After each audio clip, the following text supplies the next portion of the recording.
trying to negotiate and ask for a particular sum. And this is what he said. Our last legislative link with, this was July 16, as I said, 1962. Our last legislative link with Jamaica will be broken today.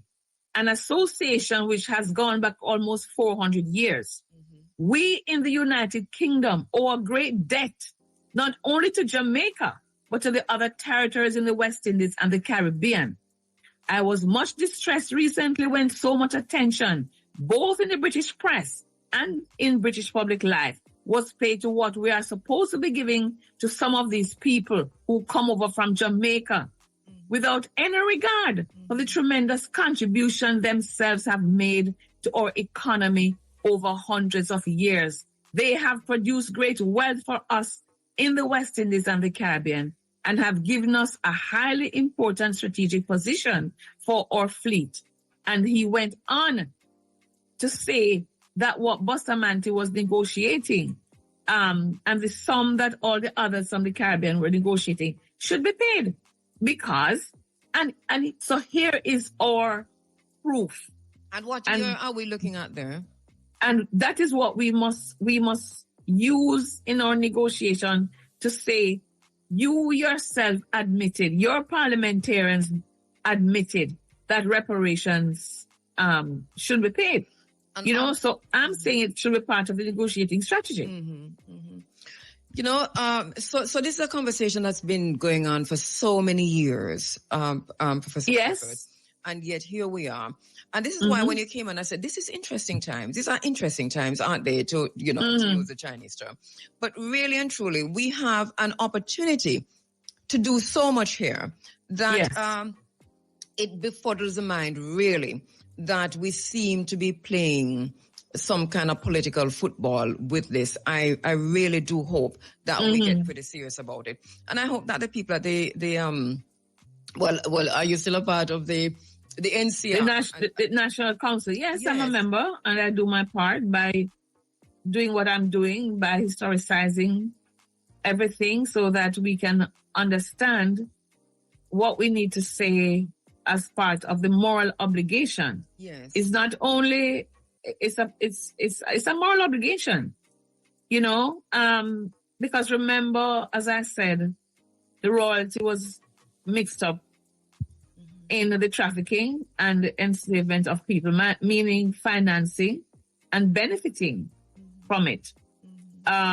Remember, it was a state-sponsored capitalist venture, Yes. And Britain, in fact, I think, Portugal was the main trafficker, and I think between 1501 and 1875, Britain accounted for about 26% of those forcefully taken to the region. And I read you the list of monarchs who invested in the enterprise, starting with Queen Elizabeth I, and they financed raiding missions to Africa. They sponsored ships like the Jesus of Lubeck, we transported like 359 Africans to the Americas. And you had, under the Stuart monarchy, a rapid expansion of the trade, the trafficking in Africans. And so they all benefited. I mean, what's your thinking generally, Professor Shepherd, on? So here I know we've heard the minister say, and we'll hear more from her when she comes in, that this has been done in phases. Are you optimistic that that after one phase is complete, and we're still, right now there's so much up in the air with the first phase in terms of the contentious issues, but that we will go to a second phase? Are you optimistic that will happen, knowing our history? If I don't remain optimistic, I'm going to sink into depression. I don't want to do that. Yeah. I hope I see this before I die, because the evidence is there, Kabu. Is not only the disrespectful relationship, in my view. And I don't want people telling me, look how much money in grants and aid Britain gives. That is not reparation, right? Well, we can Grants and ask aid is Donald not Trump about reparation. that, because we see where grant and aids are fickle business. Look at Yes. this whole U.S. aid thing. Even Exactly. though I've always spoken out against U.S. aid on this program. If we rely on that, and then there's change in political philosophy and relationships and leaders, then look at that. But let me just end this part, because it's really, I think it's critical. Because I'm talking about state-sponsored backing for the Royal African Company. Yes. The Royal African Company had the backing and the blessing of the British royalty. The company's governor or chief operating officer at one time was the Duke of York, later King James II.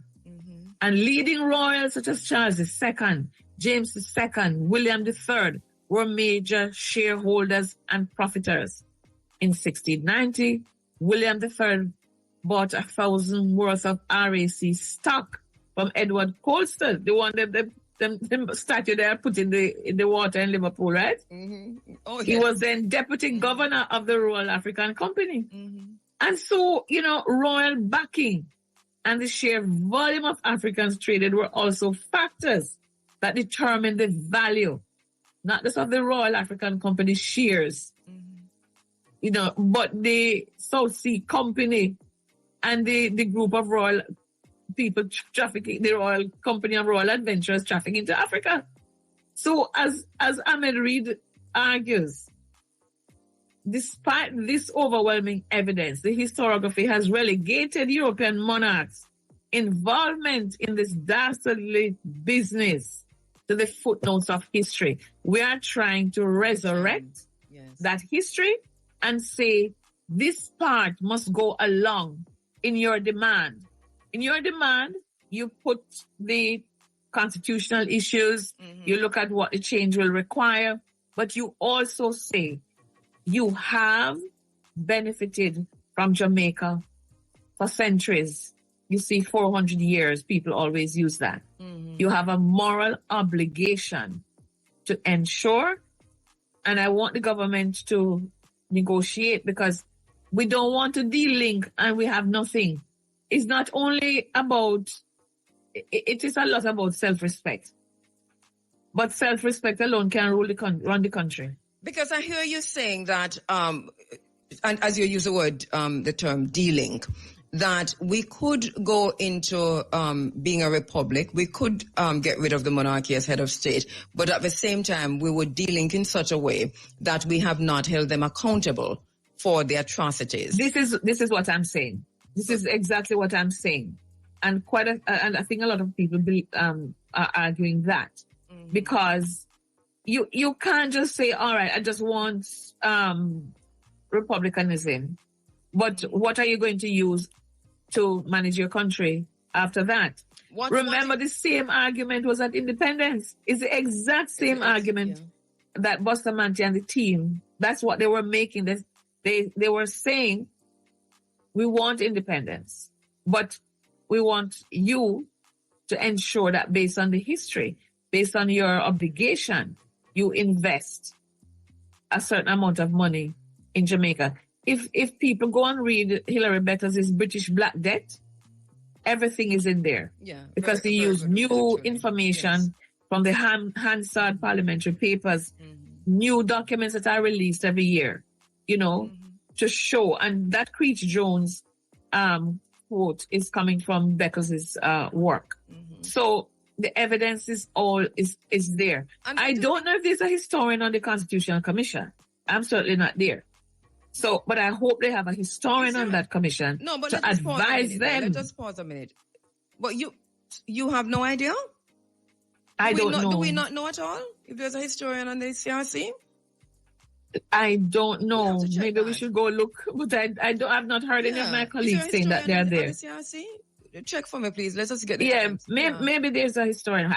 Saying I'm hoping that there's a historian there. Right. But why are you not there?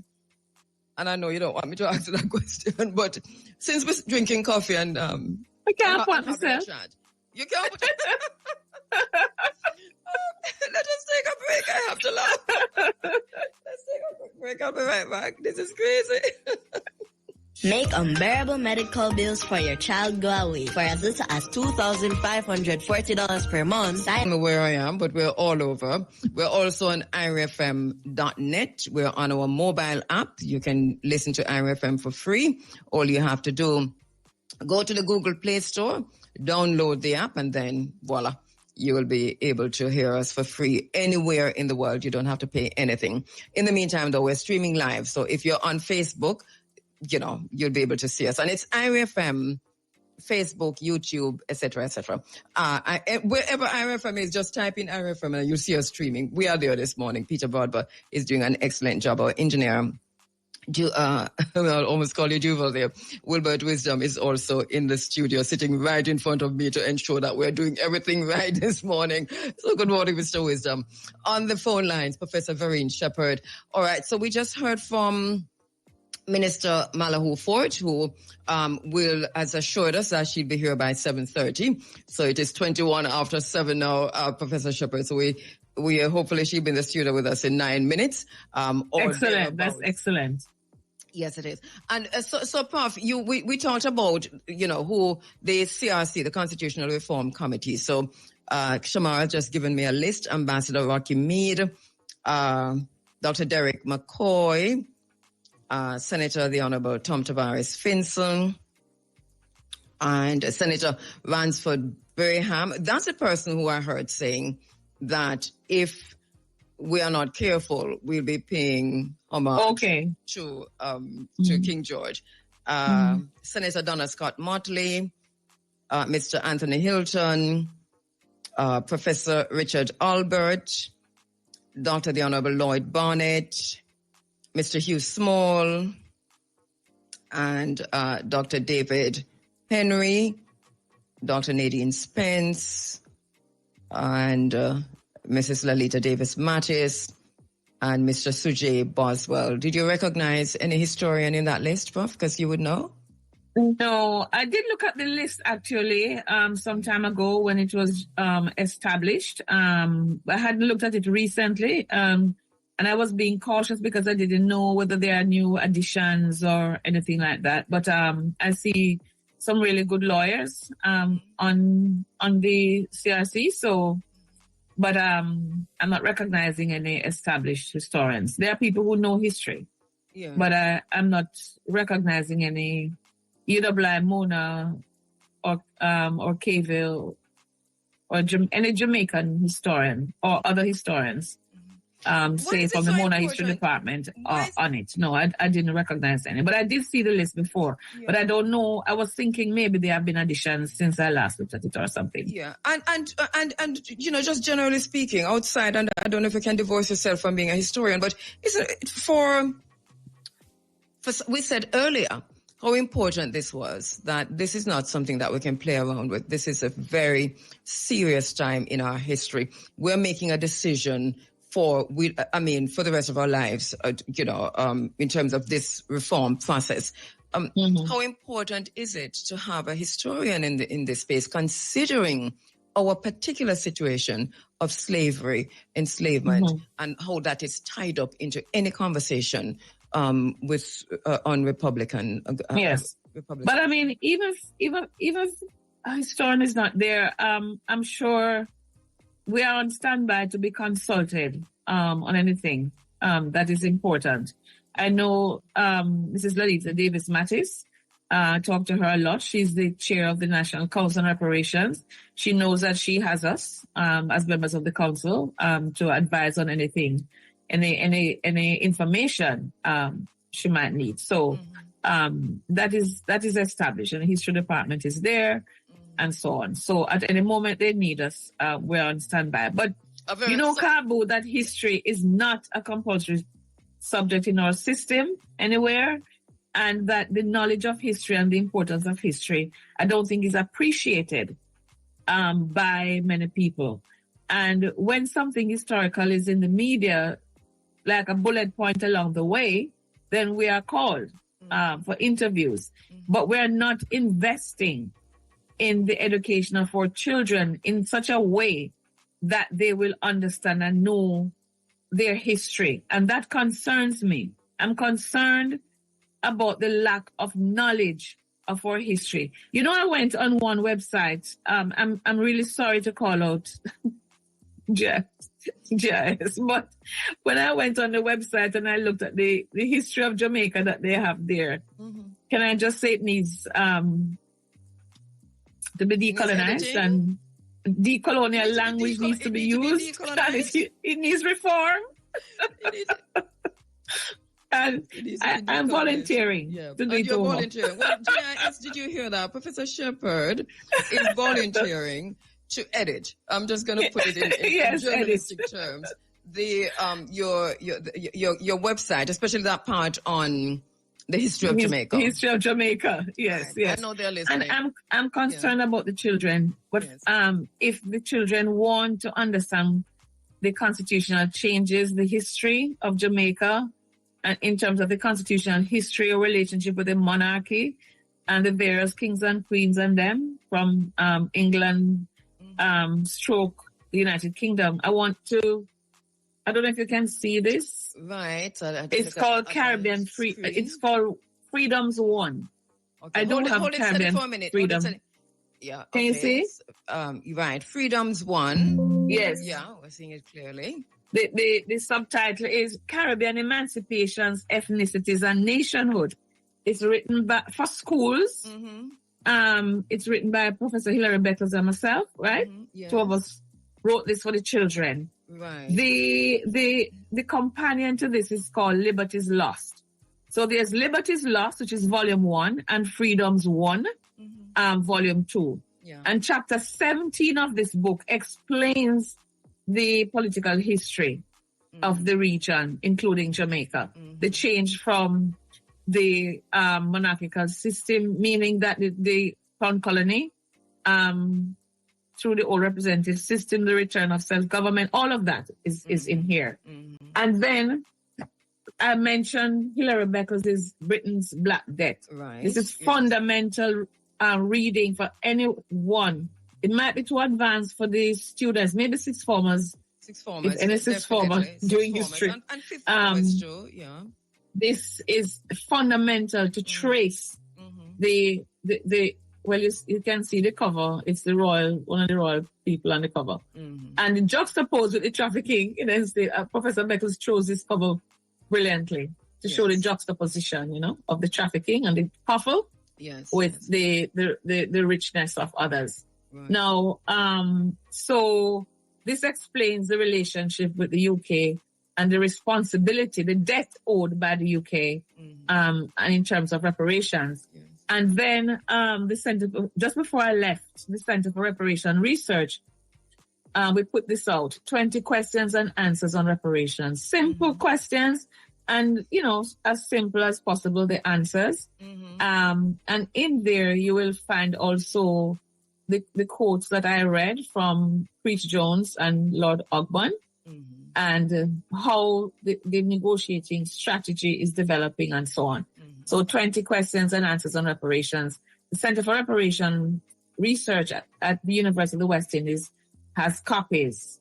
So they can get in touch with the center and get copies. Because we're trying to get everyone at every level to understand what we're talking about. Yes. But I insist that must be part of the negotiation. And as I said, Minister Grange does consult the National Council on Reparations also if she wants information. So we are here to advise.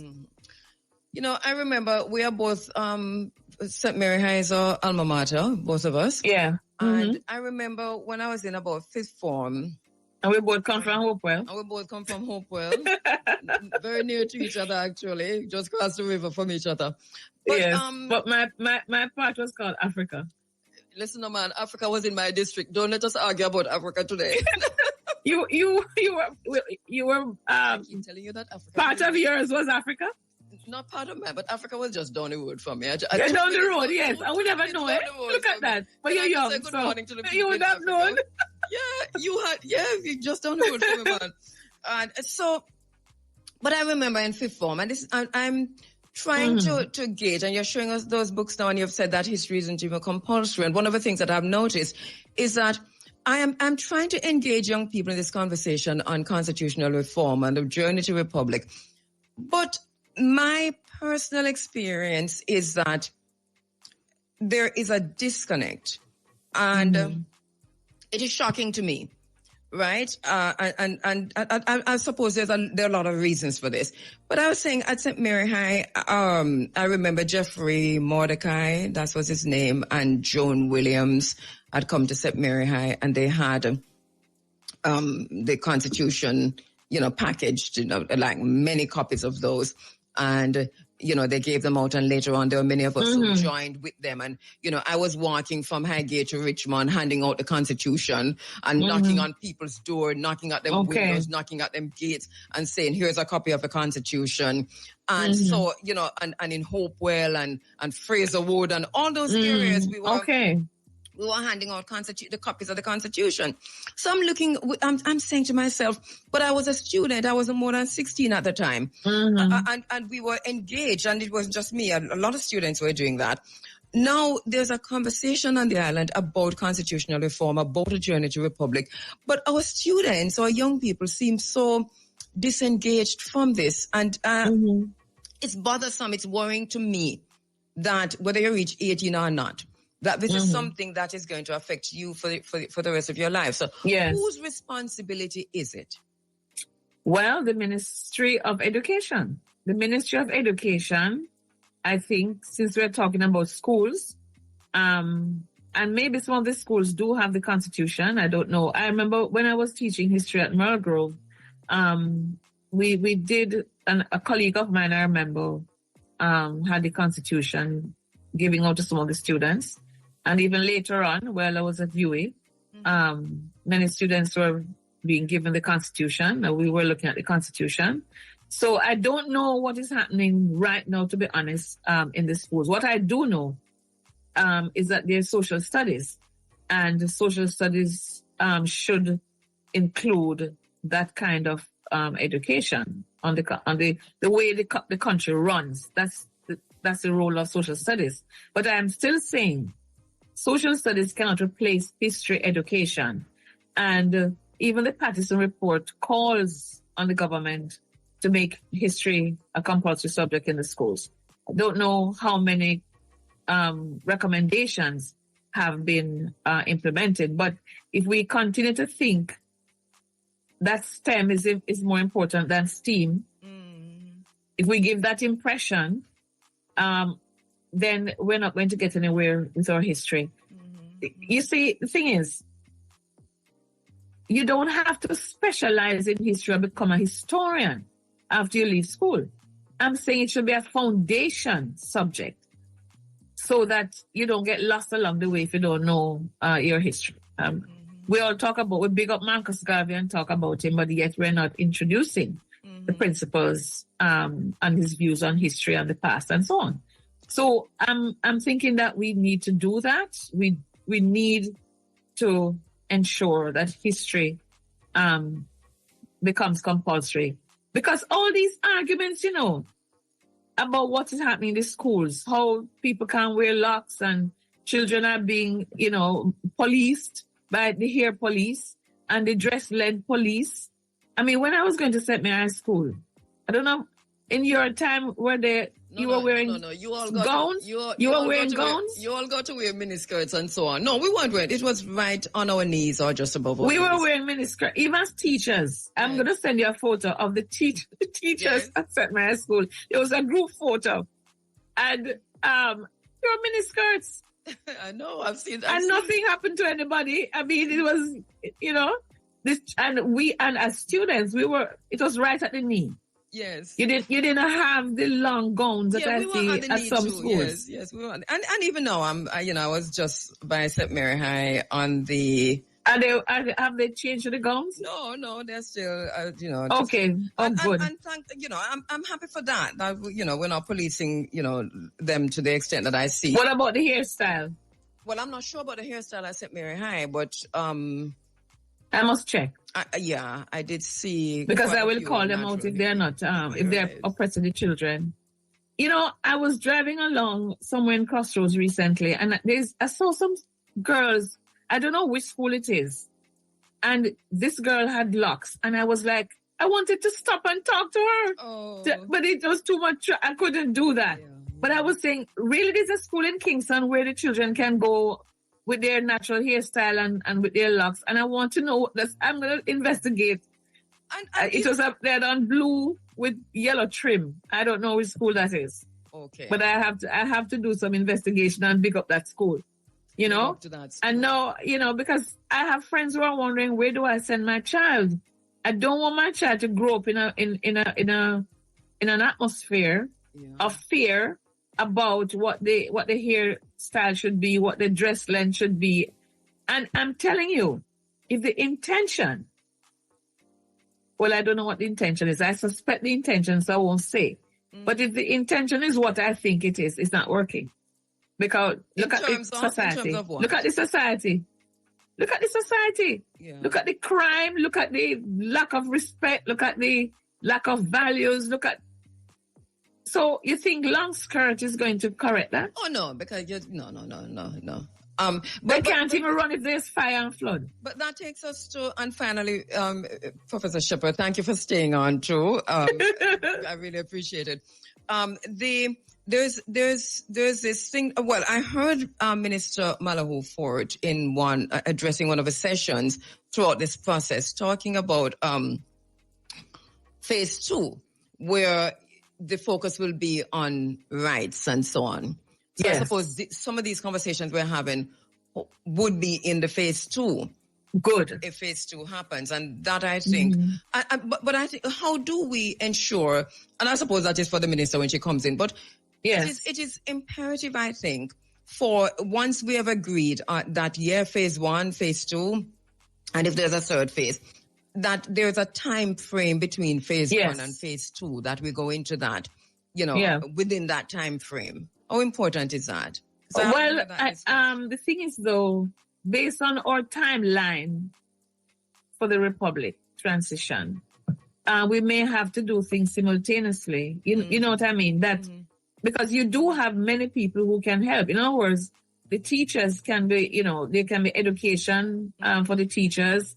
But again, if they themselves don't know history and so on, or the context within which we exist and how we came to be, if they don't know that history, then I'm not sure what kind of values they're passing on to the children. So maybe a dedicated education in the schools about the process will have to, that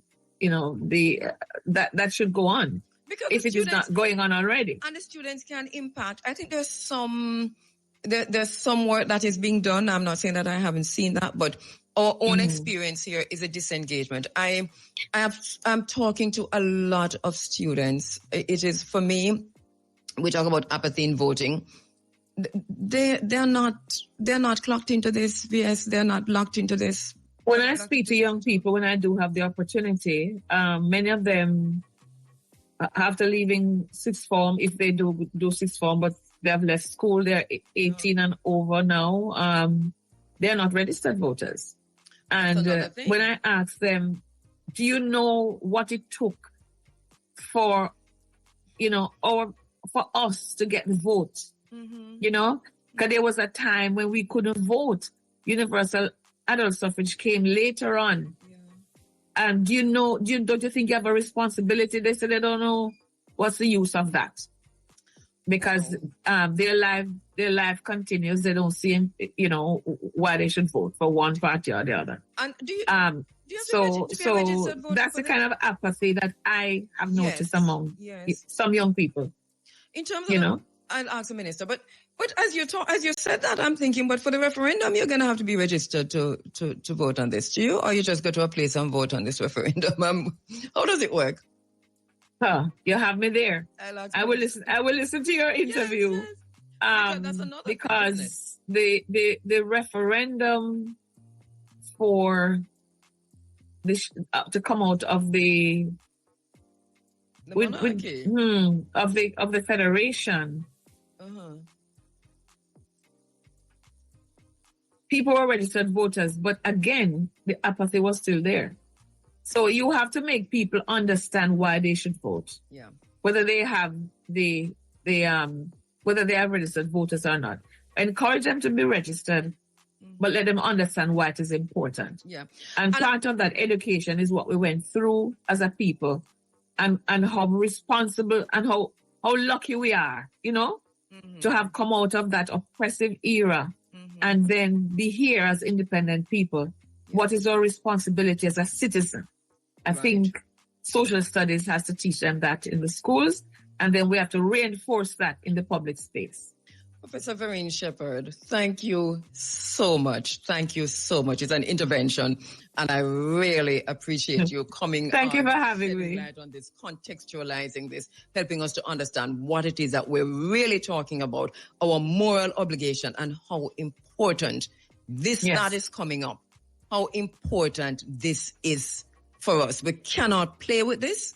We're going to have to do this. Let Absolutely. us please agree with this. And as you have been saying, Professor Shepherd, we cannot tribalize it. No, it should not be. Should not be.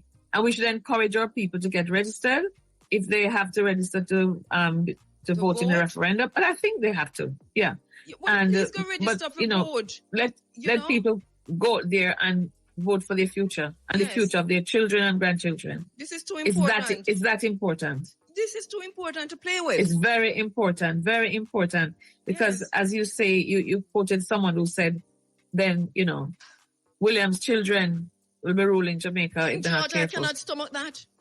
No, I cannot stomach that. Well, I know I won't be here. So where would you be? I won't be around. Listen, I cannot. But I won't have a King William either. Excuse me from that. Yes. So we are going to have to do this. Yes. By any means necessary. But this is where I stand the present monarchs, the members of the royal family, they don't even believe in reparatory justice. So goodness. That is why I'm saying that you have to have a strong lobby for that as part of the demand. And I hope it's not the phases that you were talking about, but that we ensure that we have the demand is intertwined with the political and constitutional demand. Okay? Professor Vereen Shepherd, all right. Thank you so much, my sister. As always, this was fun and thank you for having me. Me and you on Zoom. Professor Vereen Shepherd, there, historian extraordinaire. You know her. No introduction needed, but we both agree on almost everything. I don't know anything that we disagree on. I learned from you. I'm a teacher on a Sunday morning. Yeah, please. Thank you so much. But thank you. And I listen with interest to the minister. Yes.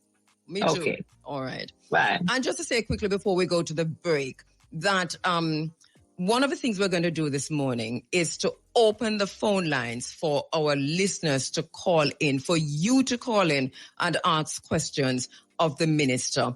Please write down your questions from now. Write them down. Make sure, you have your thoughts fully thought out.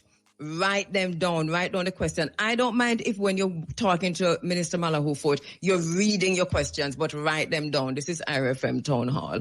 We'll take a break. All right, you're inside of the Africa Forum. This is Running African. Thank you so much for joining us on the 107s, 107.1, all the way to 107.9 on the internet at irfm.net. Thank you so much for joining us across all of our social media platforms. We welcome you to the space and to the program. We're talking about the journey to republic. We're talking about constitutional reform in Jamaica. This is a very serious question that we're posing for ourselves here in Jamaica. For myself, I think it is too serious to fool around with, to play around with. I think it is too serious for us to treat it lightly. If it is, and we'll have a discussion with Minister Malahoo-Forte when she comes in. By the way, we know we said she'll be here by 7. We can tell you that her team is already here and she is pretty close. So she'll be in the studio as soon as she gets here. Thank you so much, Professor Vereen Shepherd, because we cannot have a discussion about becoming a republic that is tied closely to sovereignty. It is closely tied to independence. It is closely tied to full free. So we cannot have this conversation without rooting this and foregrounding this and foundationing this in the historical context and our moral obligation to be part of the process. Now, I know I'm speaking to the IRFM's audience and the wider audience that has joined us this morning to say it is moving, things are happening, we're hearing the objections, we're hearing the contentious issues, and too many of us have distanced ourselves and disassociated ourselves from the process. My advice is for us to get involved. And I don't mean just asking public questions, but first of all, asking ourselves questions. Because there's a lot that we have over the years spoken out against. And if you recall, at the beginning of this year, every year we have a theme in this program that takes us through the year. And what we said was our theme for this year is we are on our own, reshaping the future of Africa and the Caribbean for our children. We have to think along those lines. The bottom line is that we are indeed on our own. And when I say on our own, I mean as African people, continental African diasporic people, wherever we are in the Caribbean, wherever we are on the continent of Africa, wherever we are in the world. It is time for unity. We see what's coming out of South Africa and the executive order that was signed by the President Donald Trump, South Africa. South Africa has failed itself, and South Africa continues to fail itself. And I know my brothers and sisters are listening from South Africa this morning, but we have to call a spade, and we're not from St. Elizabeth. But here is the bottom line. If we forget our history, we are bound to repeat it, and we are bound to experience the very same thing over and over again. South Africa has taken out of its recent memory the tragedy and the atrocity of apartheid, so that too many young South Africans, millennials, Gen Zs, Gen Alphas, do not know what that whole period was about and the importance of observing the freedom from that period, even though we know that the Truth and Reconciliation Commission, for example, was a sellout of the people of South Africa. But South Africa is wiping apartheid clean from its memory. What is the result? Elon Musk and Donald Trump are revisiting and rewriting the history of South Africa. Donald Trump has now extended an invitation to the Afrikaans, a name for us Gen X's and baby boomers and silent generation, if you're still around, that would instill fear, that would instill anger, that would instill a rejection, but now is a celebrated thing. He has extended now an arm, an invitation to them. For what purpose? As refugees, if they need to, because South Africans whose land was taken from them under this wicked apartheid system are now being told by the United States president that they are doing something wrong. I know that Cyril Ramaphosa has already responded, and I hear what he has said. I know there's a parliamentary meeting in South Africa on Monday. We'll see what comes out of that. But the ANC has also failed, because now the ANC is in so deep with the day that it is the apartheid party, the people who enslaved you and trafficked your spouses into mines and so on. You have wiped that memory. What, are you ashamed? of that memory.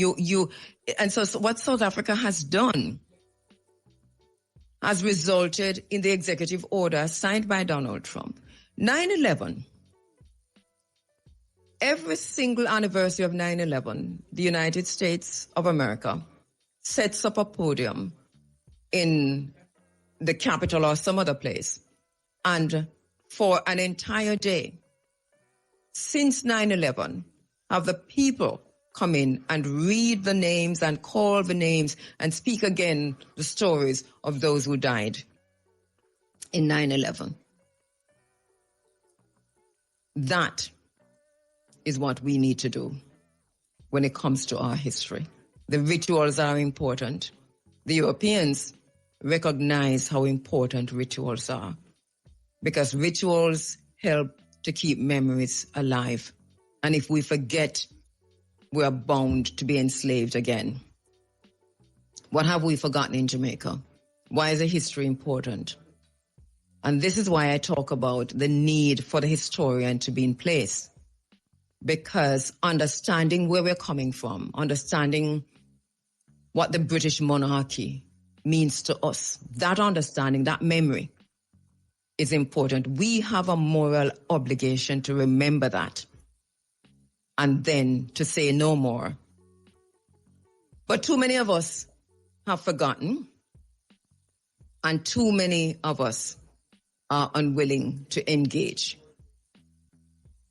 We talk about the funding industrial complex and the extent to which the funding industrial complex has manifested itself in a kind of a artificial apathy on this island, that everyone who is getting funding, regardless of where you are, you will speak and you will join the activism and the struggle for liberation only to a point. But if it touches on those who are funding you, then this is where you either sabotage a process or you walk away, and we find ourselves left on our own. I hear a lot of people talking about the USAID. We always knew that USAID did not mean aid. Aid comes with a bomb. That's what Jean Binter-Breeze told us. And DJ Unstoppable, I think you can find that song, you know. Jean Binter-Breeze, AIDS come with a bomb. It's on YouTube. I'd like to give a listen to that. Jean Binter-Breeze, our late and dear sister, knew that, wrote about that as a poet. This is a job of the poet. This is a job of art. This is a job of our activists. So we knew from day one, and we have been telling you, that part of our problem on this island is funding. But what the onslaught on USAID by the current administration in the US is telling us is that we are on our own. And we have always been on our own, but for licky and greedy and nyam-nuff. Pardon my language. But we have always been on our own. So the point of the matter is that even while we looked as if we weren't on our own because we were funded, we were even more on our own because the funding was creating division and was acting as potholes and craters in the path of the liberation struggle on this island. I have no problem with the funding be yanked altogether. I want to see all of them, EU, UK, you name it. And then for us to be self-sufficient, return now to the teachings of Malahoo, Marcus Mosiah Garvey, self-determination, self-sufficiency, food security, water security, looking within ourselves. Everybody is looking within themselves. What America is doing right now is looking within itself, you know. It might be the last-ditch effort for supremacy in terms of the empire. But at the end of the day, it is an inward look. And this is what we need to do. Look within ourselves and then to make the decision where we go from here. How do we envision? What does independence look like? What does full freedom look like? This is what we need to ask ourselves. But we need to get every one of us involved in this process. No, I would like to see many things, many other stuff happening with the Constitution. This is not necessarily what I want. But we are at a point where we're getting rid of the monarchy. I'm not playing with it. Any means necessary. We must get rid of the monarchy as head of state of Jamaica. And I write this on me there. Let's take a break. We must decolonize ourselves. We must decolonize our minds. We must stand up to the beast. Self-determination, self-reliance, re-evaluating our path forward. I write this on me there. Minister, welcome. Thank you so much. We have Minister Malahoo-Forte. I'm just giving her a minute to get herself all together inside of our town hall, the IRFM town hall. Welcome. Good to meet you. Good to see you. Thank you for coming in. You see it, Minister, not feeling so well, but she's here. And we are very happy for that. So we don't want to catch what Minister having. But anyway, thank you so much for coming in, Minister Malahoo-Forte. The journey to republicanism, the journey, the constitutional reform process. This is what we're focusing. I just love the T-shirt. Irie, just look at that. You come prepared. Listen, she's well prepared. Irie, we love it. We love it. So we've been talking about this. One of the things that we did, and we do this every year, Minister, at the beginning of each year or the end of going into the new year, which is to ask our listeners, what do you want us to talk about going into the next year? And one of the things that we got a whole lot of this year by text and call and you name it, is people saying to us, we don't know enough about what this process is, constitutional reform. And then we started doing our own little anecdotal research and found out that our audience is woefully not up to speed with this. Not only that, they've checked out. And I'm talking about the IRFM audience. And so that they have checked out. So we know that part of our responsibility, because this is so important, is to help to bridge that gap. So this is why we called Apka Fitzhenley. I said, nephew, listen now. Every time we ask a member of the JLP to come in, they always say no. Yes, I don't know why. Do you know why? Why, remember something? Let me begin by saying good morning and good morning to the listeners. You're not going to answer that, do you? For this Irish Sunday morning. I'm not aware at all, but I'm so pleased to be here. Had I not made it, perhaps you'd be wondering if I too were saying no. Exactly. But I am under the weather and I was without a voice for most of yesterday. I saw you working very hard this week, last week, so I understand that. So, yeah. How are you I'd now? like to believe that if an invitation were extended and not accepted, there was good reason. All right. Thank you so much for that. And nothing political. But I don't even know why, because we're not political here. So Right. So, I remember IRFM in the early days when we used to hear, wake them up, Dion, wake them up. Yeah, so you've been here from 1990. But I was listening. Yeah. I was listening on the way in. You had Professor Verlene Shepherd, and I think there were 4 important themes I heard recurring. The importance of not politicizing this process, or of what exactly is involved in the process, the link with reparation, and the need for public education. So here we are in our 63rd year since the attainment of political independence, and we are pursuing the goal of furthering independence in Jamaica. Our form of government is a monarchy, which is set out in the Constitution of Jamaica, the Jamaica Constitution, Order in Council, 1962. Yes. And for many decades, there has been agreement that we should move to have a Jamaican head of state instead of the British monarchy, the hereditary monarchy. In order for us to achieve that change, we have to pass a law. We have to amend the highest law of the land, the Constitution. So the change will only happen through the lawmaking process. And we have been talking, and we have talked and talked a lot. And every time the process picks up speed, the talks appear to overtake.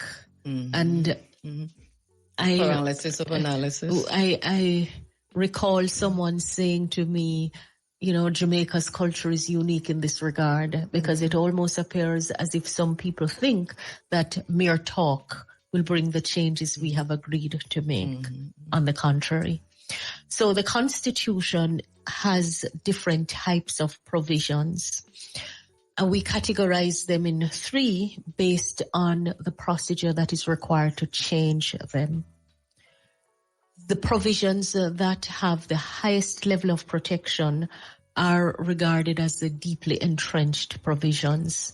So when you entrench something deeply, you bury them. It's almost out of easy reach.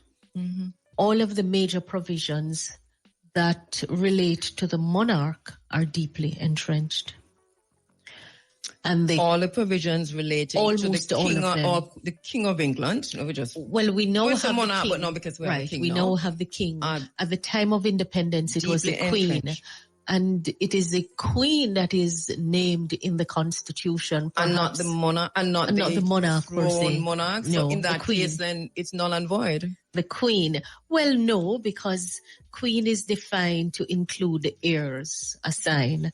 So the Constitution, as we have it, begins with at the court at Buckingham Palace, the 23rd day of July, 1962, present the Queen's most excellent majesty in council, Her Majesty, by virtue and in exercise of the powers in that behalf, and it goes on and on. Let me drink some coffee. That is enough to make you vomit.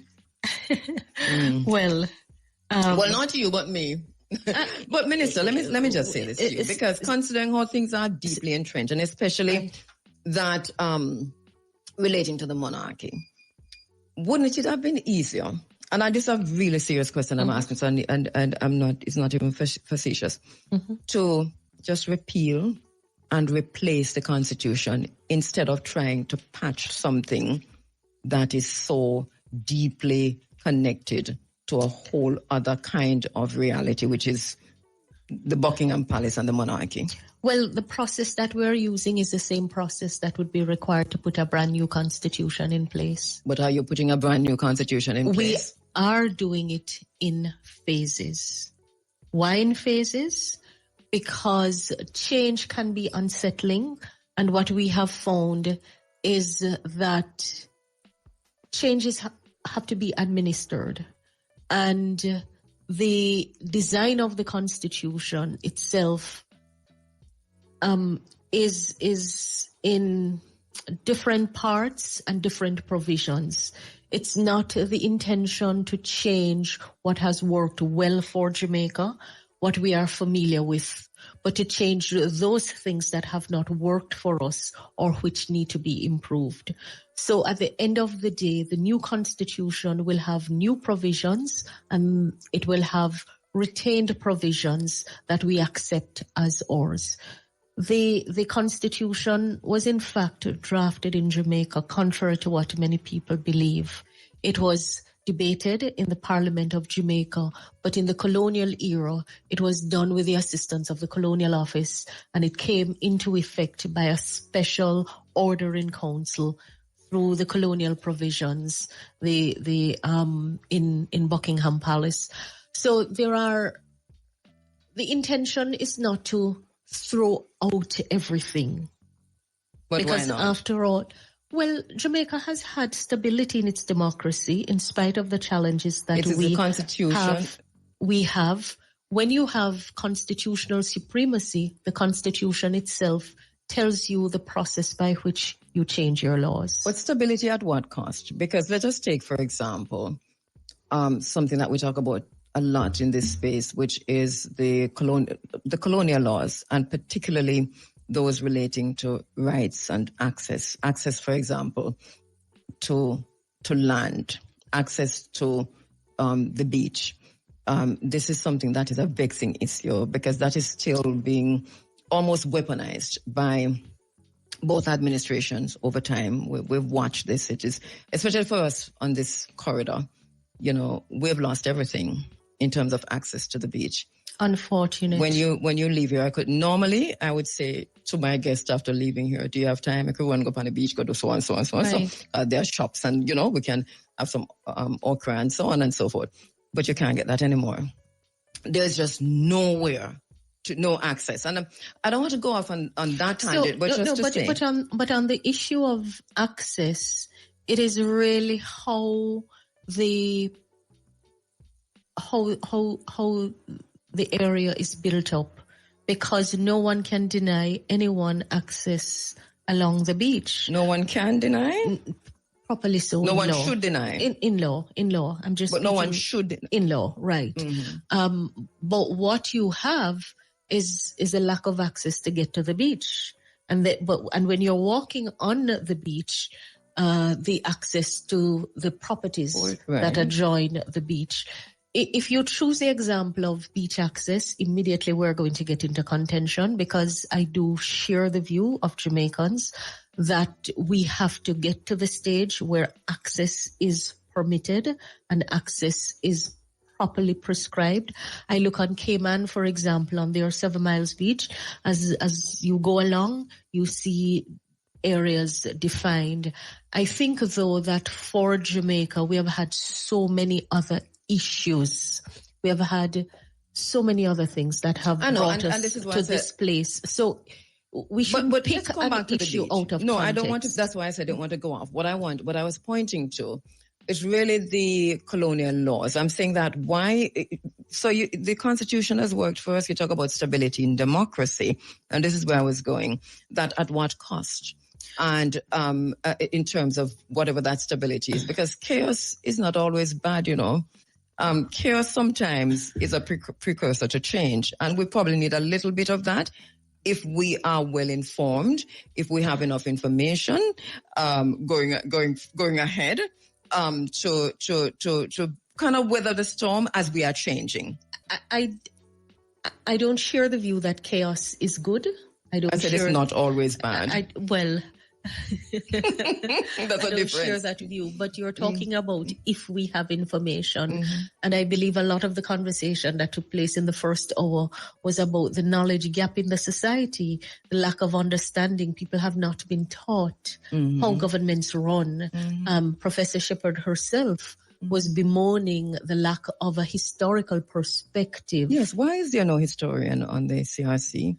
So the Professor Shepherd, I think, provided the answer to you. We have a member from the National Council on Reparation who is the chair and then feeds back.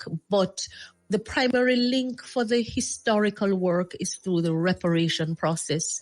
And this part of the work is not focusing on the reparation. The reparation work is being led through the Ministry of Culture. But as she rightly indicated, access to the resources required. So let's be clear now. I began by saying that there is a process that you have to go through in order to make the change to achieve the goals that we have to achieve. And that is primarily a lawmaking process. It's not about the talk. It's not about holding the forum at all, important as this is. It will only happen after a law is passed in the parliament and then it is approved by the people. That is how it will happen. So first of all, we have to agree on what changes we would like to make. And so far, there seems to be no disagreement among those who have had their voices heard, substantially so, that we should have a Jamaican head of state instead of the hereditary British monarch. Right, so that is agreed even though there is still a small number of Jamaicans who are monarchist. Yes, I know that very well. But that's the essence of a democracy.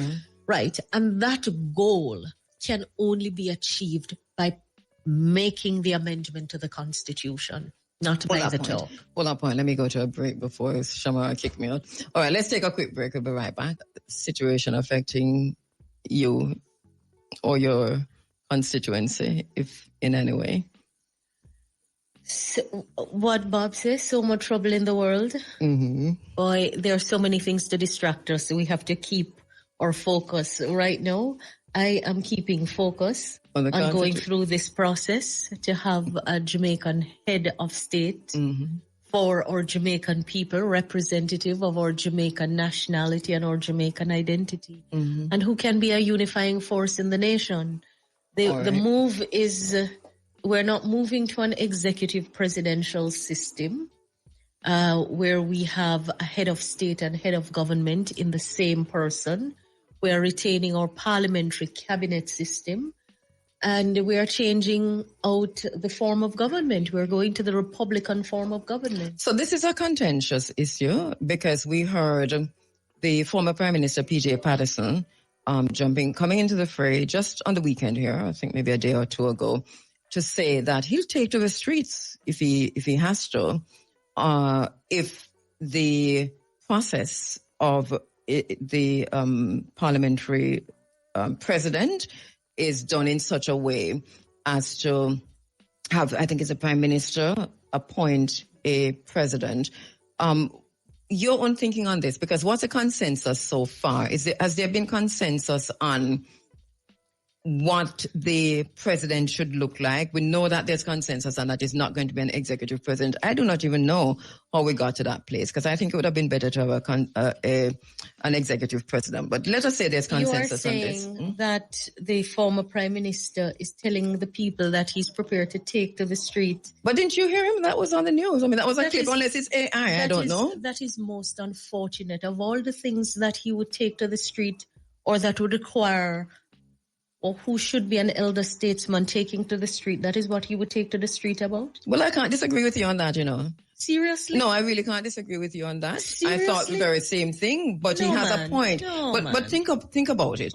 So the point he's making is that if the process continues, let's just forget the take to the street, because he's not the only one who has an issue with this, is he? Yeah, but again, our tendency to create problems and then to step in to try to be the hero by providing solution is just unfortunate. We are going through a process. We're going through a process. The former prime minister would have spoken more than the current prime minister about pursuing the changes that we are pursuing, and it never happened. It never happened. The goals, we have taken an approach to honor the work done by those who went before, because it's the same issue that we're contending with, right? We may never know what the possibilities are if we don't get on the road to republic.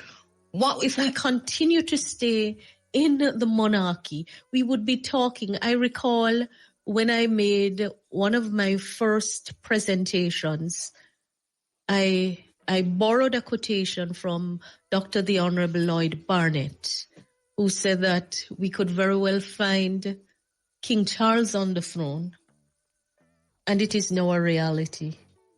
Another member says we may very well find King George on the throne. I heard that really, I almost... And of when all the things that the former prime minister would choose to take to the street on, is that, why wouldn't he then seek to engage the process in a different way? We are going through a joint select committee.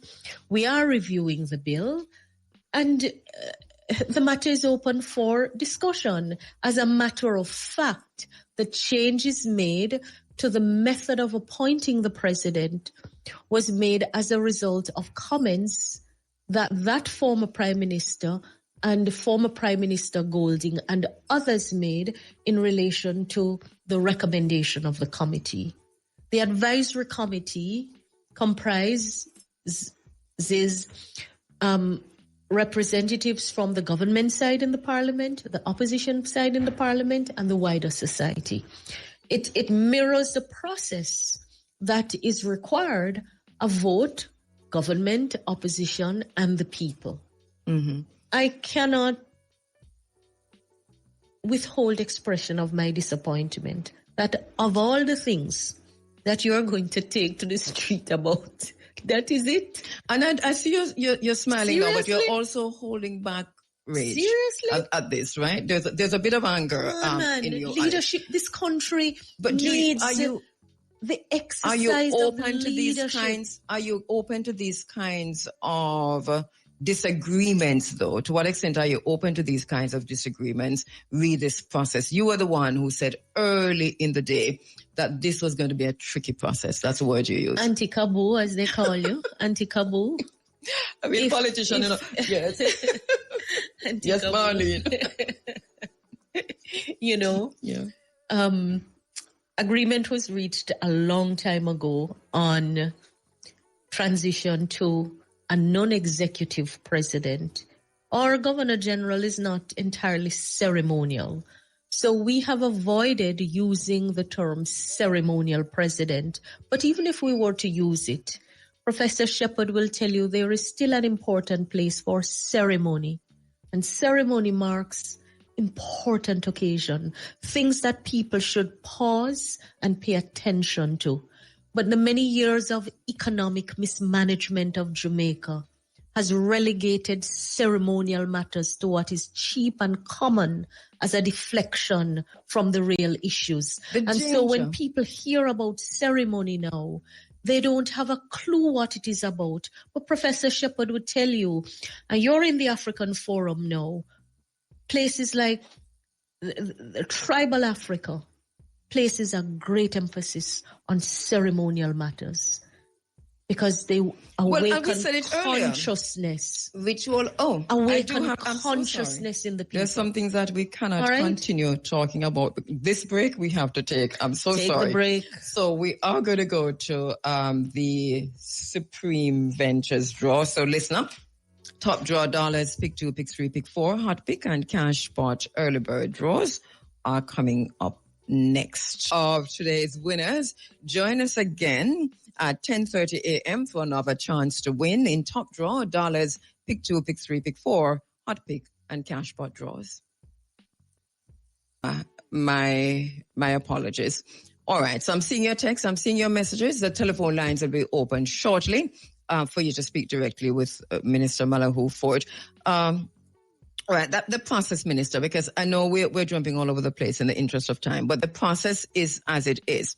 And you talked us through we haven't even touched much on it, but the Jamaicanization is really phase one of the Constitution. And then the process of the president, installing a president or electing a president.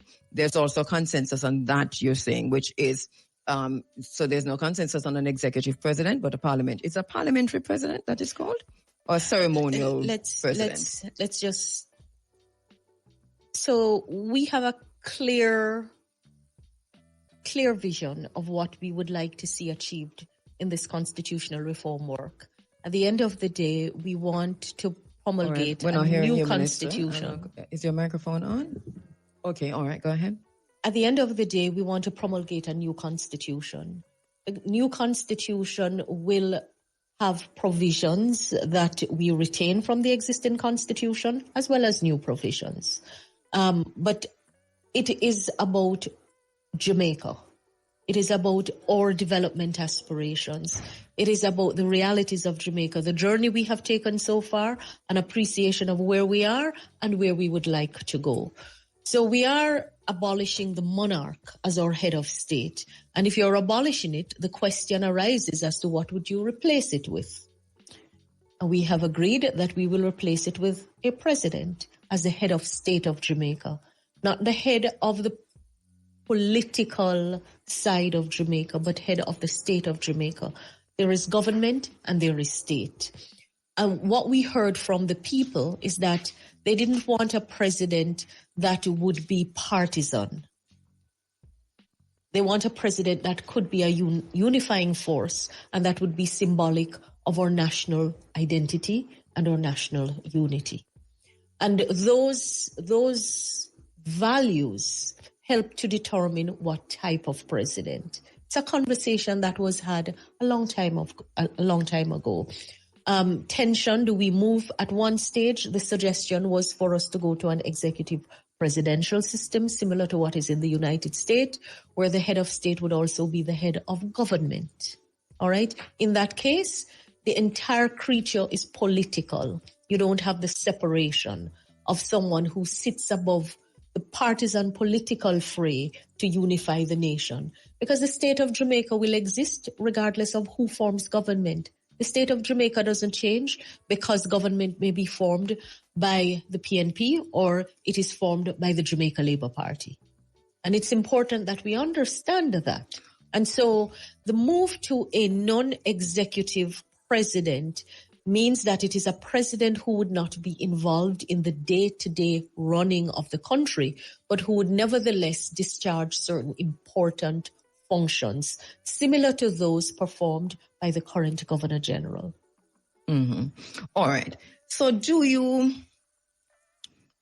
understand, or at least can see where former Prime Minister Patterson is coming from when he says, forget the taking to the streets, when he says this is something that he doesn't want. And it seems to be, and you can tell me if there's consensus within the CRC about that, or is a former Prime Minister speaking on his own behalf, or is it something that is also accepted by the people, by the opposition, and what would that mean for the process?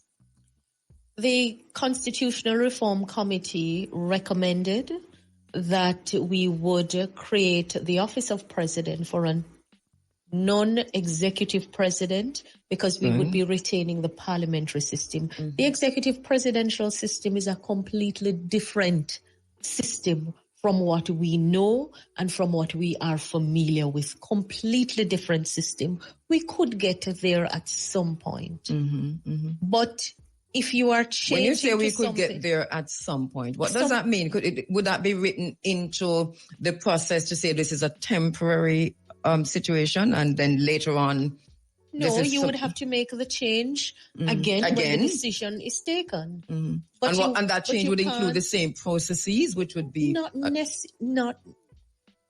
it would involve you would be merging your head of state. I myself am not familiar sufficiently with the executive presidential system. There are different versions of it. Mm-hmm. We see in the US, we see it in Latin America, where at one time it was exposed as the way to go. Mm-hmm. Latin America has experienced more instability with that form of government than any other place, while the Caribbean sub-region, in spite of its economic challenges, has remained stable in its democracy. I do not understand you. We disagree on that word stability within democracy, in a very serious way, because at what cost? No. We can disagree about stability. Stability does not mean that you accept everything. Stability does not mean that you do not desire change. What it means is that even in the presence of your challenges, you can work through with a functioning government. Look at instability in Haiti with an executive presidential system where you have no government. Whether we have challenges with government or not. But that has nothing to do with whether it's democracy or not democracy in Haiti. It does. No, it doesn't. Because remember that a democratically elected government, Jean-Bertrand Aristide, was overthrown. So that's democracy that was overthrown by the U.S. So there is external factors. There is no one issue. Haiti, I am not an expert on Haiti. There's a one issue. It's France and the United States. But we're going to go, yes, it is. France, the United States, Europe, and the rest of them who have determined that Haiti must be punished for the rest of its life because of freedom and independence at 1804. So we cannot use Haiti as an example. I am not using Haiti as an example. I'm simply saying to you that governments will exist. The opposite is complete anarchy, and we know that nothing can be achieved worthwhile in a state of anarchy. How do you get change though? Because there must be a way for change to change itself. It cannot be as smooth as you are, as you're expecting us to believe. Why do you think that I'm expecting it to be smooth? Oh, you're not? I don't understand you. But you're talking about stability. All right, so what is going to happen? There has to be government still needs to function. True, I'm not saying no to that. But that is the point I am making. But sometimes governments have to be thing there too. I don't know what is the thing there. Well, we'll talk about it another time. The reason I am in government where I am, it is because I would like to see better government. I would like to see a more responsive government. I would like to see government operating in the best interest of the people. But we're talking about how does government operate within the best interest of the people? Well, we're facing this, right? But with the Constitution as it is, that's why I went to the colonial laws, because the colonial laws that are weaponized, for example, the way, and I'm using this one because I know this one. Anti-Kabu. If we jump all over the place, I don't know that it will be helpful to the listeners.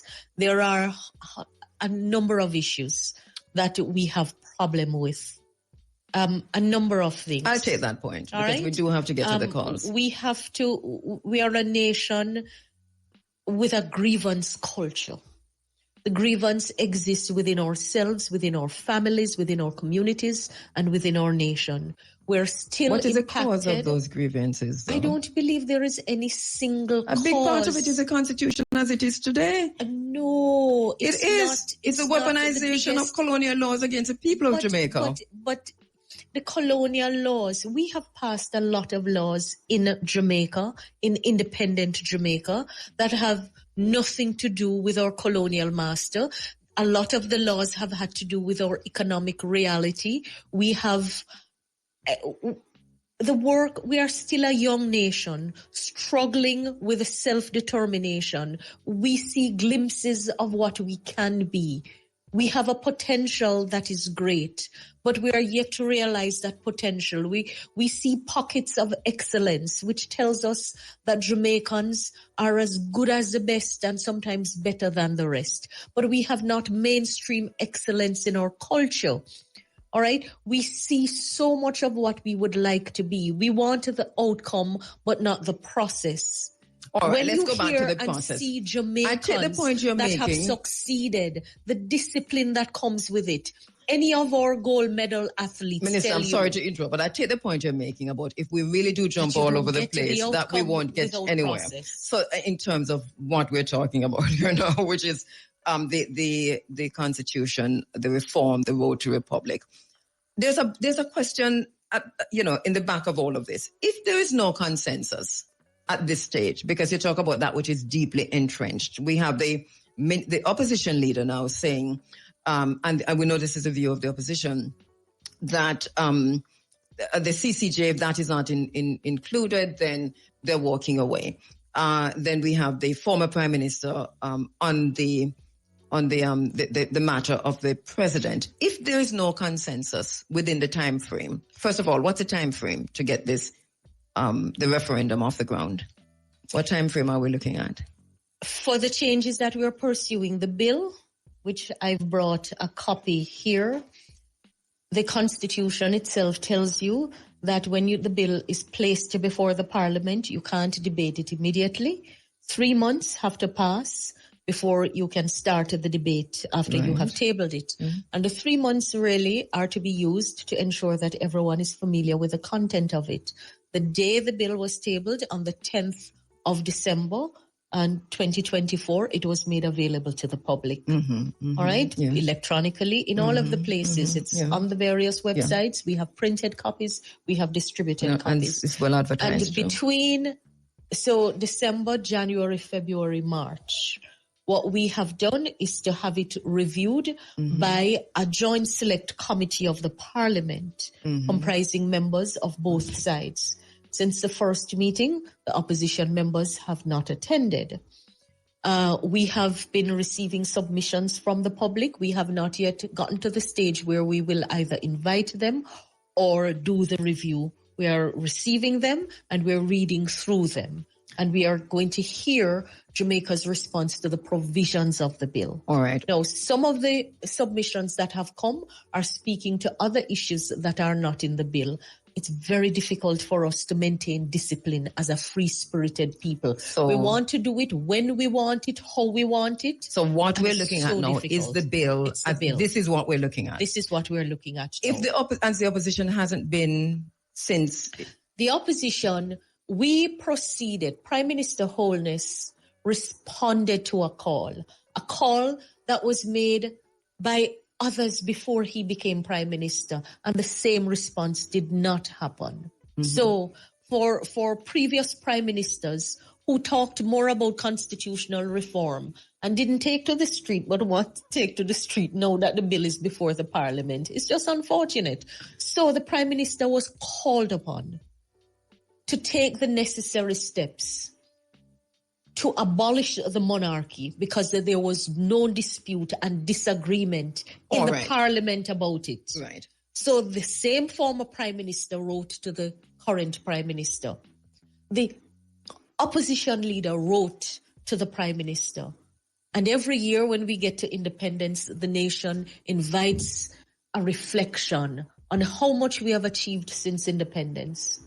And the Prime Minister, in good faith, decided to respond and proceed. What when if there is Jamaica no consensus on this? Because hold on, don't rush me yet, because it's important. I know you're the one who there. told me not to go all over the place, in the interest of time. Yes, but context matters. Right. And we can't wish away the context. All right, so let's go context. Because the point about the disagreement is a point that needs some understanding about the background. Mm-hmm. The call came to proceed on the matters on which there was agreement. And as far as we know, there is agreement that we should proceed in abolishing the monarch as our head of state. The opposition has since called for more. Now, when the work began, it began with terms of reference. And those terms of reference were agreed.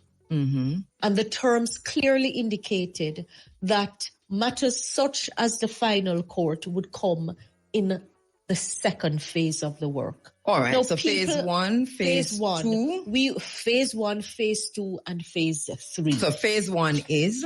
Phase 1 is abolition of the monarchy, dealing with the deeply entrenched provisions, establishing Jamaica as a republic, putting the constitution in proper form, taking it out of the imperial order in council, have it published on its own as the supreme law of the land, and any other matter on which there is consensus in the Parliament. What does it mean to abolish the monarchy? And this is what I think I hear the opposition saying. Head of state. Which is the CCJ, the Privy Council, the highest court of appeal, now becomes part of that whole monarchical...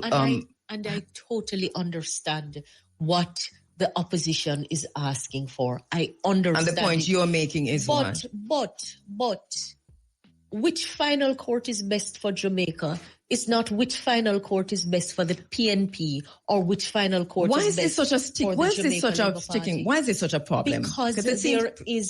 Because there is disagreement not only within the Parliament but within the wider society on what that final court should be, because there are 3 options that are available. Right. Jamaicans can choose to retain the Privy Council.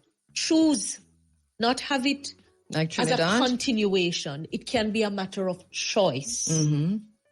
Right? Yes. Because they're saying justice is to be delivered at arm's length. There are some serious issues that need to be addressed about the current arrangement with the Privy Council. Very serious issues. Mm-hmm. Then the Caribbean Court of Justice was established as a community court with an appellate jurisdiction also to deal with the Caribbean community matters. The revised Treaty of Chaguaramas, which established the Caribbean single market. Mm-hmm. We haven't gotten to the single economy yet. The CSME, but with the CSM. Mm-hmm.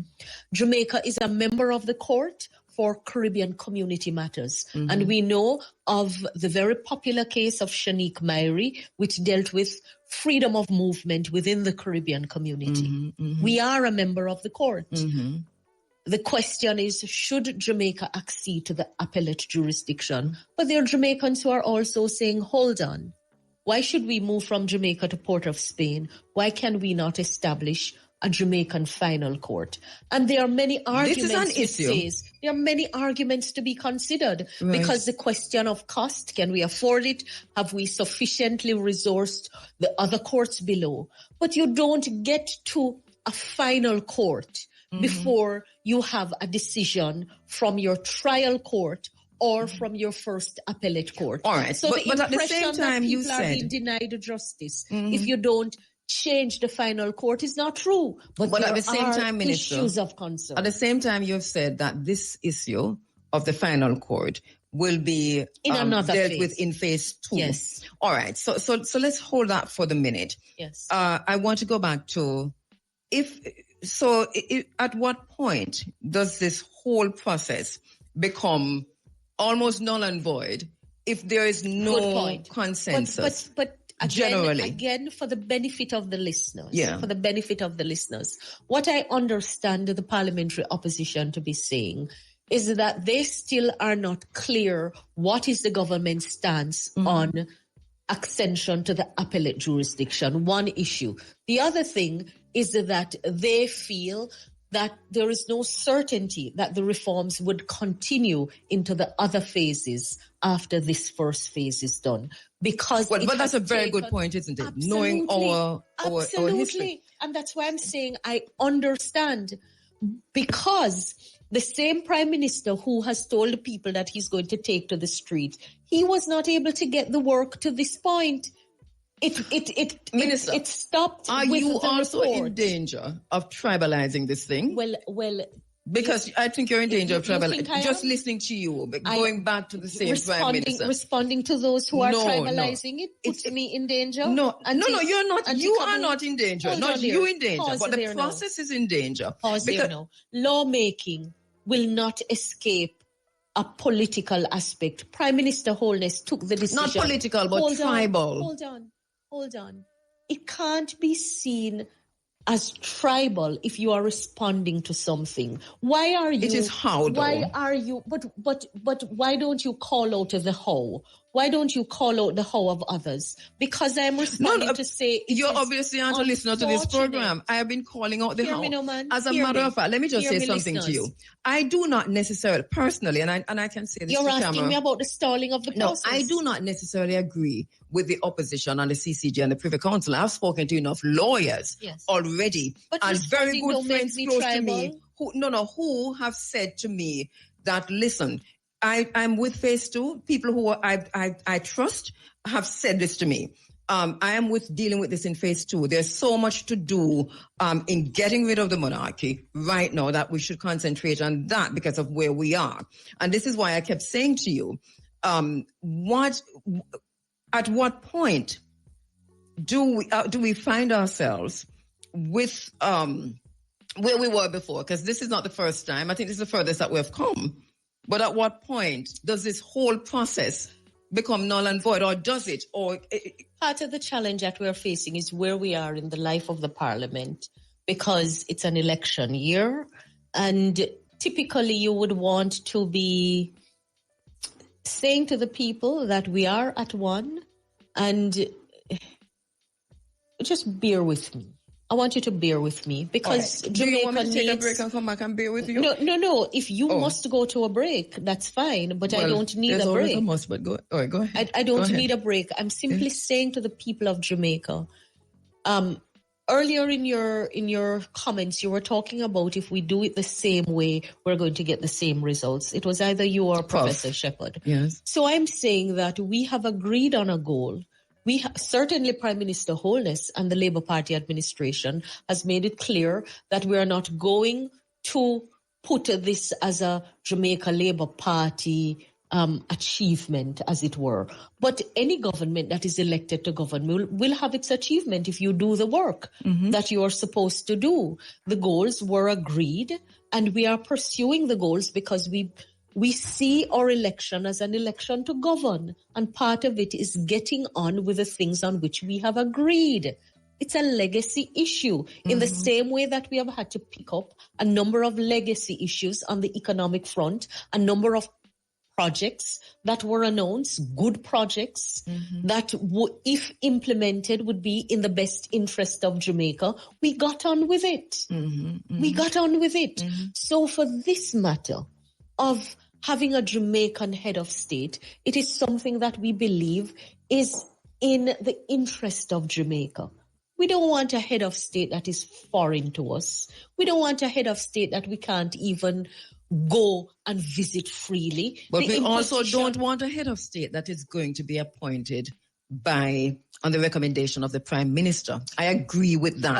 All right. So let's talk about why that process is the way it is. A Prime Minister comes into office after democratically held elections.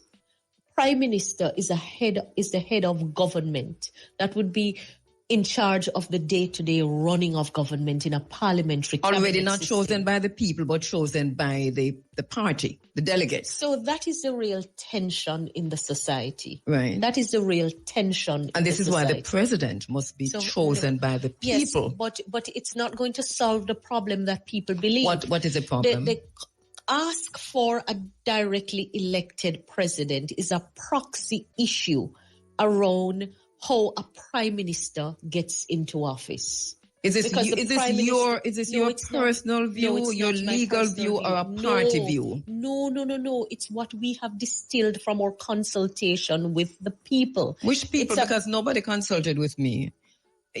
And I'm just telling you straight. Nobody consulted with me. Do you know the difference between a parliamentary system and an executive presidential system? No, I'm asking. I do. All no, right. But for our listeners, though. No, for seriously. Because and my question is not one to say if you don't something. No, I understand, because I've already said to you that we're ignorant on a lot of stuff, but that I do know. Exactly. So the point I'm making to you that, but I might know this, or too many of our listeners do not know. But Jamaicans are also saying that they want a head of state that is not going to be partisan. And if you put the head of state through the partisan process, chances are you're going to get a partisan.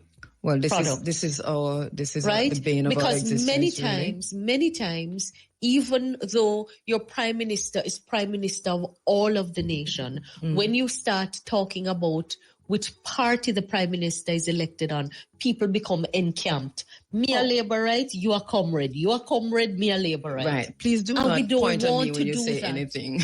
No, you a Labour right, I'm me a apolitical over here, right? Just Pan-African doing, making sure that they do not kill us again. The tension in the society, the same thing exists if the prime minister. Accountability. But the same thing in government exists if the prime minister selects the president. The prime minister is not. It's the very same partisan thing. Okay, I don't know. The two things then, you have a better chance. It's a two-stage process, Okay. A nomination process and a confirmation process. And who confirms? Nominate the parliament. And there you go. But the parliament comprises the people's representatives. Really? Since when? What do you think an election is? Listen, it is what it is. I know what it is supposed to be, but we're dealing with the isness of things. No, the parliament is anti-Kabu. Listen, what is on the books different from the reality? Anti-Kabu. Yes, Marlene. Freely, periodically elected parliament is the foundation of your democracy. We do that have is a issues. Theory. Hold on, man. No, that is not the reality. No, it's not. What we are living, Marlene, how are you going to tell us that what we're living is not what we're living? I am not saying to you that we're other issues are not real. I am not saying that. We do not experience members of parliament as our representatives. We don't know them. We don't see them. They do not listen to us. They do not care one fig about us. So let us talk about making those changes now. I don't know that's phase 3. No, but you can't say I am fully on board with every Jamaican who want to see a reformed parliament, fully on board, because the real work of the parliament is to pass laws for peace, order, and good government. God help us. Earlier I heard Professor Shepherd talking about the hairstyle policy. All right. So school boards are put in place, and school boards have their own remit for the proper administration of the school. Yes. And the board will put in policies in keeping with the Ministry of Education policy. And by the way, there is no policy of the government. All right, let me let Marlene, Minister Forte, Malahoo-Forte, drink some water, turn off the mics, and let us get some, because she's having the flu. Let us go our 5 ads in the program moving from here. The Africa Forum. This is Running Africa. And you know what? We're going to go straight to the telephone lines because we know we have quite a few callers backed up. I have already invited the minister to return to the studio at a time convenient to her during this entire process. So we'll just go, once she comes in, I'll just say, good morning, Minister, open the phone lines and take your calls. All right, let's go to the phone lines. Greetings. Greetings. Hi, greetings, my sister. How are you doing? I am good, Minister. All right, give thanks. Go ahead with your question for the minister. So just to introduce myself briefly, I am Dr. KHERU-2. I'm representing the Rastafari Mansions and Organizations, a group that represents an umbrella group of the Rastafari community. And there are 14 member organizations that have formally signed a constitution of the Rastafari movement. And so this is kind of historical for Jamaica. Mm-hmm. This group had submitted a written submission based on the public notice in the Jamaica Gleaner, January 27th. And by the way, that was only 2 days before the deadline of January 29th, which we also feel is insufficient for proper public deliberation. Nevertheless, the RMO submitted a formal submission, and we are using this opportunity to really bring public acknowledgement of this, and also to thank the ministry for the opportunity, but to give it proper credence as to what it is really saying. Mm-hmm. So as you will know, the Rastafari community has been historically one of those opposing the system of the monarchy. So we are appreciative of the fact that it is the main focus of phase 1. But like other national entities, we are very concerned that there won't be other phases to this process per se. We know that the average lifespan of the national constitution is 17 years. So we must put forward the Rastafari community interests.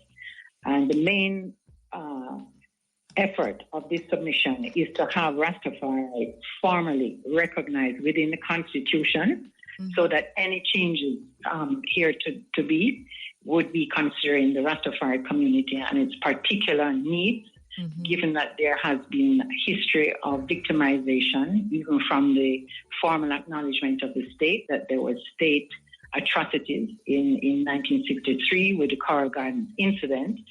We've heard several comments previously about aid, and we feel that even though some, aid has been given to the Coral Gardens victims, that this is just, a small drop in the ocean of what is required to have proper reparation. Yes. And also there has been just a history from that time of lack of consistent and substantive acknowledgement of the violation of rights that continue until this day. Many instances which we won't have time to give here, but the listeners must know of these. Yes. We heard about the hairstyle policy. We know of Nzinga King. We have countless incidents of children being, barred from school because of vaccination issues. I mean, I can go on and on. Yes. And the ganja. But we understand the breadth and the depth of that, right? Of Rastafari generally across Jamaica. Dr. KHERU-2, can we allow the minister to respond now, or do you have a bit more to say on this? Well, just to kind of make the point, because we can anticipate that the response will be that, one, that this is not the phase to be talking about the rights issues. And secondly, that, that the Rastafari community will just have to be within the usual institutions and processes of the rest of the national entities. And what we want to say is that this has not served the community in the past, and we don't have any confidence that it will be in the future.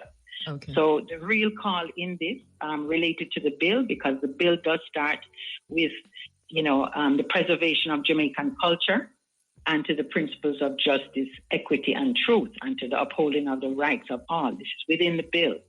So we're referring to that preamble particularly and asking for specific recognition of the Rastafari community in a constitution that may not be changed again for the next 17 years. All right. Thank you so much, Dr. Karida. Minister. Morning, Dr. Karida. First of all, let me thank you for submitting. Your submission would have been received. The timeline should not have been that short.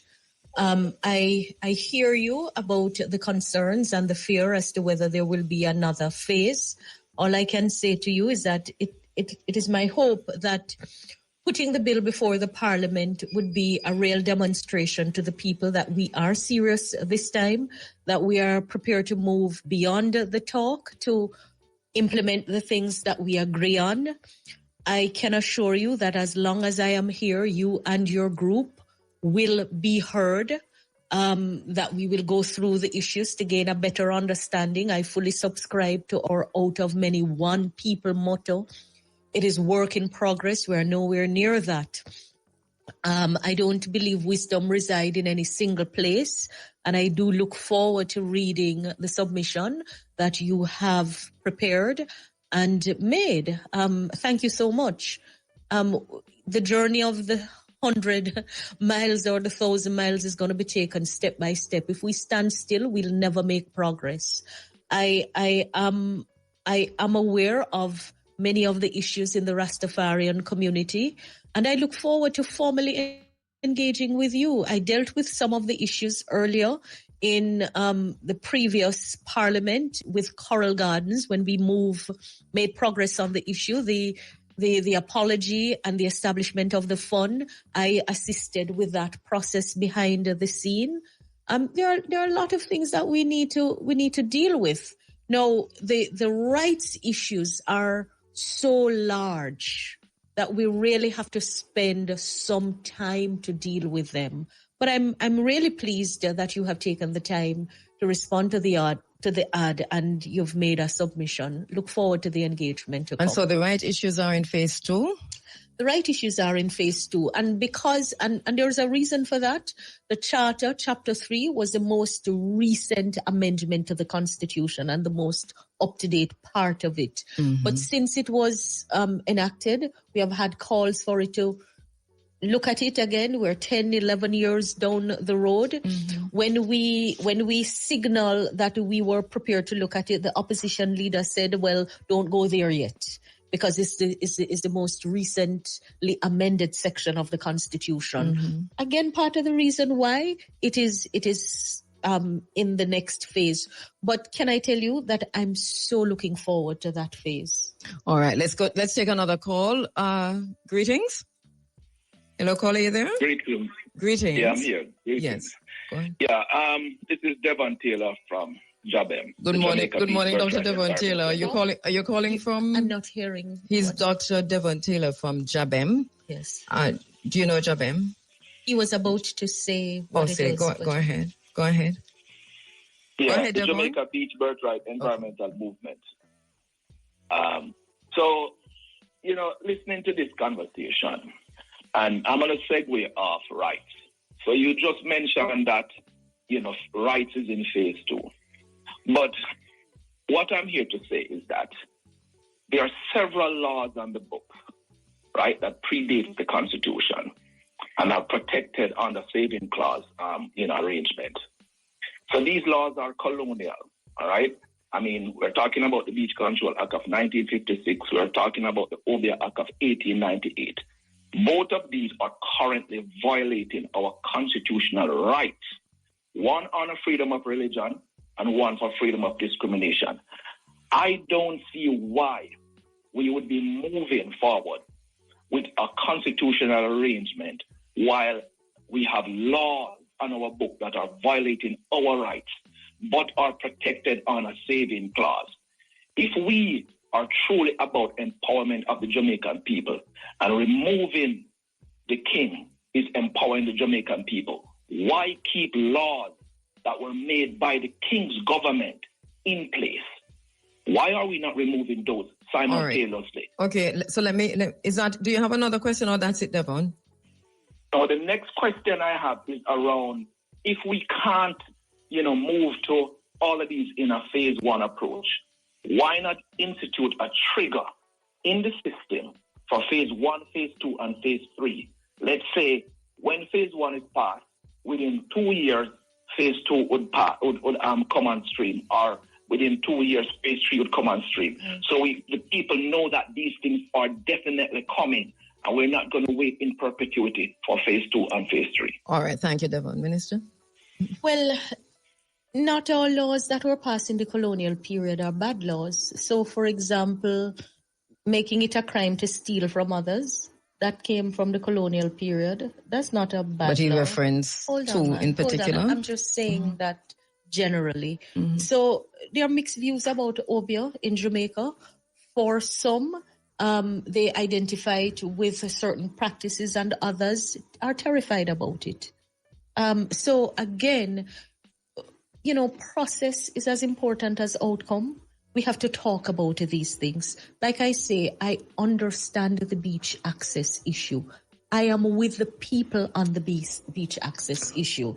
On the Obia issue, I think we have to talk about that one a little more. I think this is why the historian is important, to contextualize the issues like those. But just to say that when Prime Minister Holness established the Legal and Constitutional Affairs Ministry, it was done with a view to taking a look at all of our laws.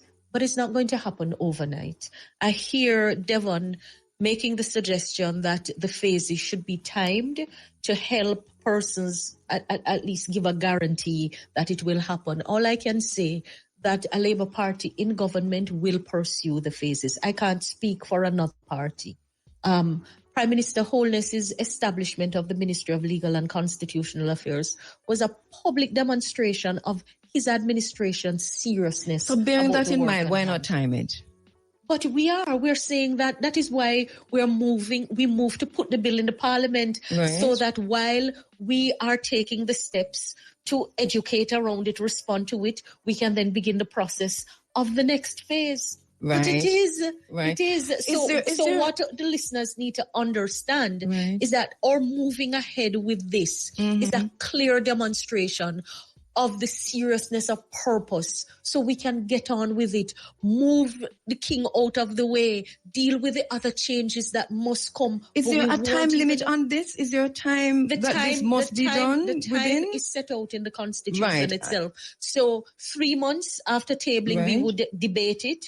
There's another 3 months before you pass it. It's passed in the lower house, and it goes to the Senate. If it is not passed within a month in the Senate, it comes back to the lower house, by which time we will be in a next parliament. But it can be done over parliament. When it is passed in the parliament, there's a minimum of 2 months and a maximum of 6 months for it to go to the people. So timelines are set. So if all things being well, we're looking at what? In the next parliament, we're looking at, if all things go well, and depending on when the elections are held, after it is passed in the parliament, 2 to 6 months. Okay. When's the referendum going to be? 2 to 6 months after it is passed. That is what the law sets out. All right. So nothing goes to the people until something comes from the parliament. It's important that all listeners understand it. And it doesn't make sense we quarrel over it, because it is what it is. So the bottom line is that the bill is also making the modification of the Constitution a little simpler, and will help to speed it up in the proposed amendment to Section 49. So the bottom line is this process is underway. Yes. And there are time limits to it. Yes. So it's a process that is actively absolutely underway. Right. All right. Do I take a break? So again, okay. The fact that we're saying, go ahead.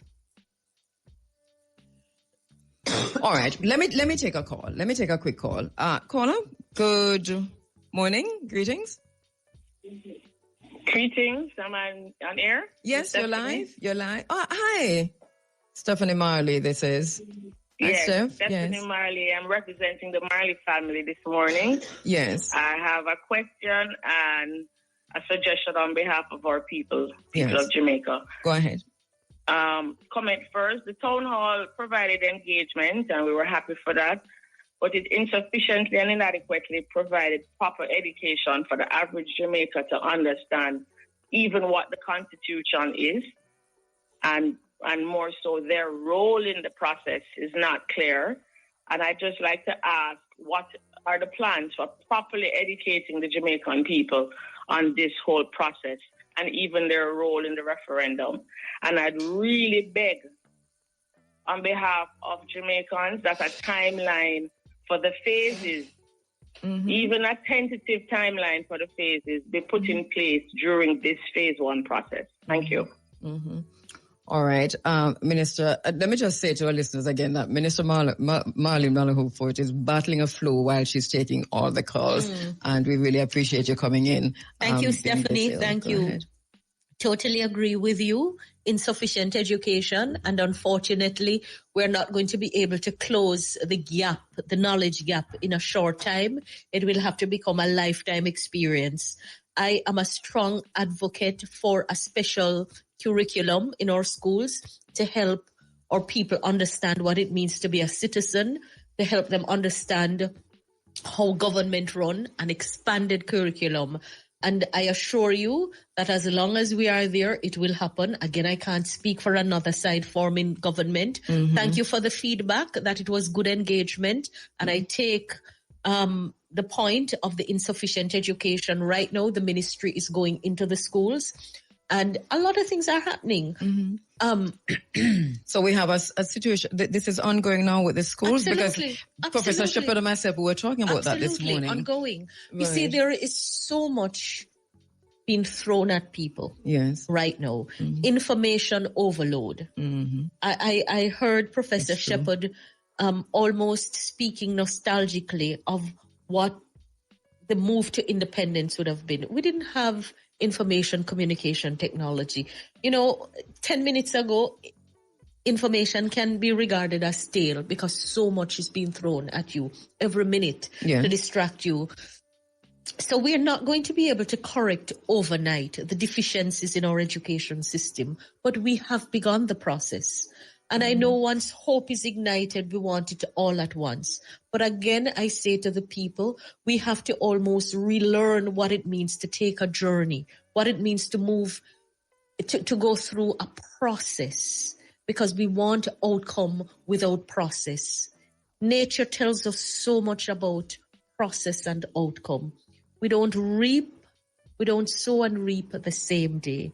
Not even life itself is created. You go through a process of gestation. But I understand it. It's a loss. Chaotic It's a loss. gestation. Right? So the process, we're in process. I will go back to the ministry and I will look to see what indication of timeline. But I think what I would say to everyone, the fact that we are continuing the process, even though some are calling for it to be halted, should be seen as a commitment on the part of this government to go forward with What's it. the likelihood of it being halted? Well, only the elections, and it's not a matter of halting it. I can't speak for another party forming government. I can only tell you that the Jamaica Labour Party is committed to going through the process of reforming the Constitution, of revising the laws, to make sure that our system is just for the people of Jamaica.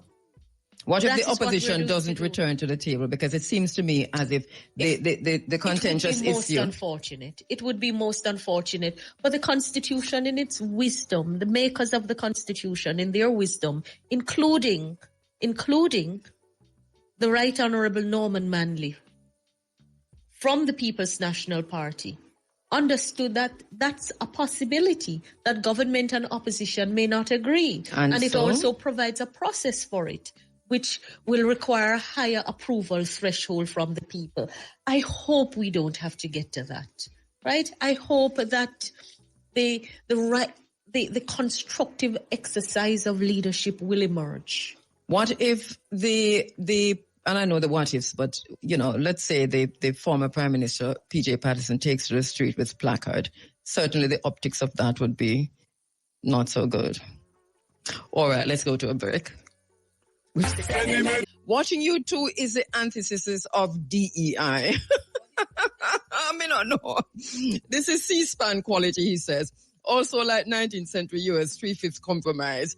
And them can't have a popular leader chosen by the Tiki-Taki tribe. President World Wars, L.A. Lewis. No, it is funny. That's why I'm reading it. Anyway, he says that point on citizenship is key. And he talks about Girl with the Dragon Tattoo, which is a film that I've watched many times. He says at the end of the Girl with the Dragon Tattoo trilogy, that was the ruling of the judge. You are free, but you are now a citizen. Very interesting. All right, let me go to the phone lines. Hello, caller. Good morning. Good morning, Kabu. Hi, I'm recognizing your voice. Good morning. Morning, Sister P. Running African family. Morning. My question is, what basically is the government or the opposition doing to inform the public about what constitutional reform is about? I live in rural Jamaica, and no disrespect to rural Jamaicans, but the people don't have a clue. They have no idea of what is happening out there. So decisions are being made for the people. And then you hear, this is what the people want. That's not what the people want because they don't even know what's happening. In previous times, they would call meetings in the schools and the community would go and listen to whoever the presenter is. Or they would have what you call town hall meetings. Or the town crier would go around and tell people that the meeting was happening, and then they would go. We hear nothing. We know nothing. So I want to know what is being done to address this problem. All right. Thanks, Sister P. Minister? Morning, Sister P. Thank you for your question. Like I say, we are doing town halls. We are going into the schools.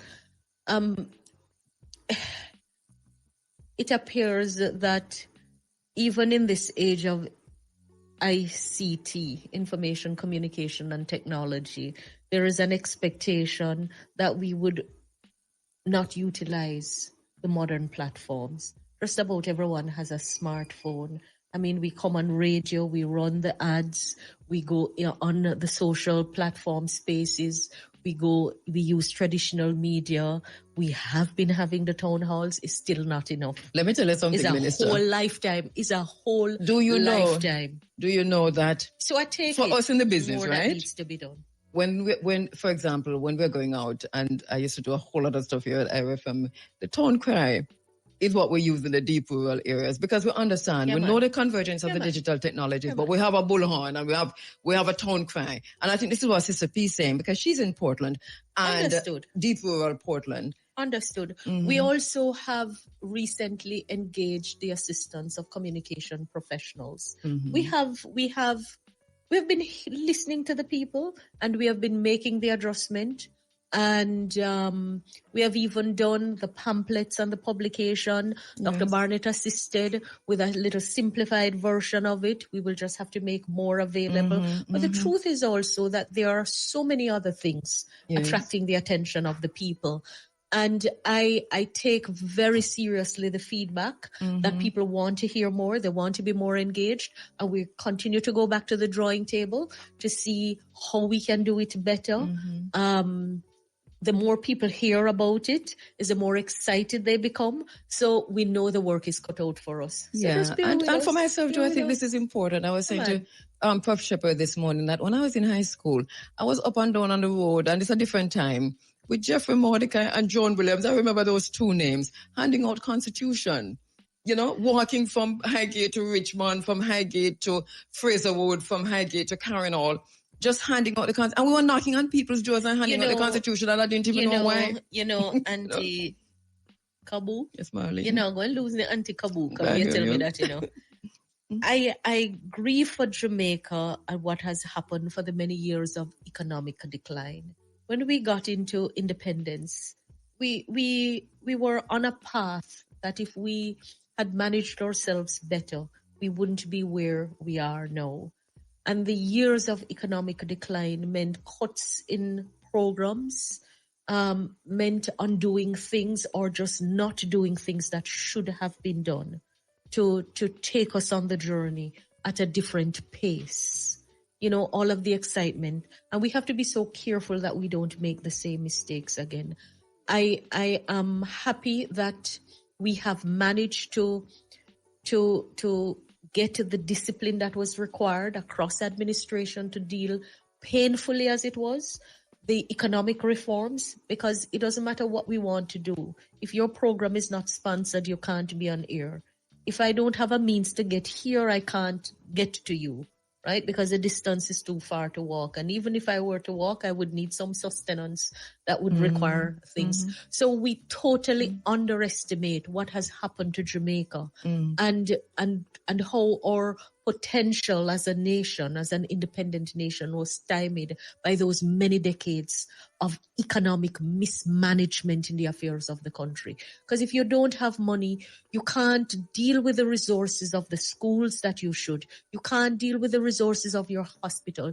You can't build out the infrastructure generally. We really are just picking up the pieces. And that is why the question on the colonial laws is such an important question. We are in the because that is also responsible for part of the economic mismanagement. That's why we are in the process of doing it. That's why Prime Minister Holness in his wisdom realized but can Prime Minister Holness put a pause on weaponizing the Beach Control Act? But it's important to put a pause. With due respect, how do you see it being weaponized? Listen, it has been weaponized by the previous administration. No, but tell me what decision you see. Let me tell you. Let's move from generalization. From how the act is being used in terms of what is called development. So private companies, whether it's foreign or local, have been sold land that provides access to the ocean. No, the Beach Control Act provides for that to happen. And that is where the weaponization comes in. Somebody has to stop and say... But the Beach Control Act protects the foreshore.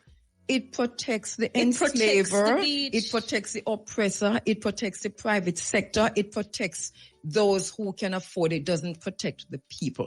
Protecting the beach means protecting the people. A lot of the big beaches that were blocked off. They were blocked off when in the 1990s. No, it's an ongoing process. No, I'm just saying the majority of it has happened within the last 5 years, right?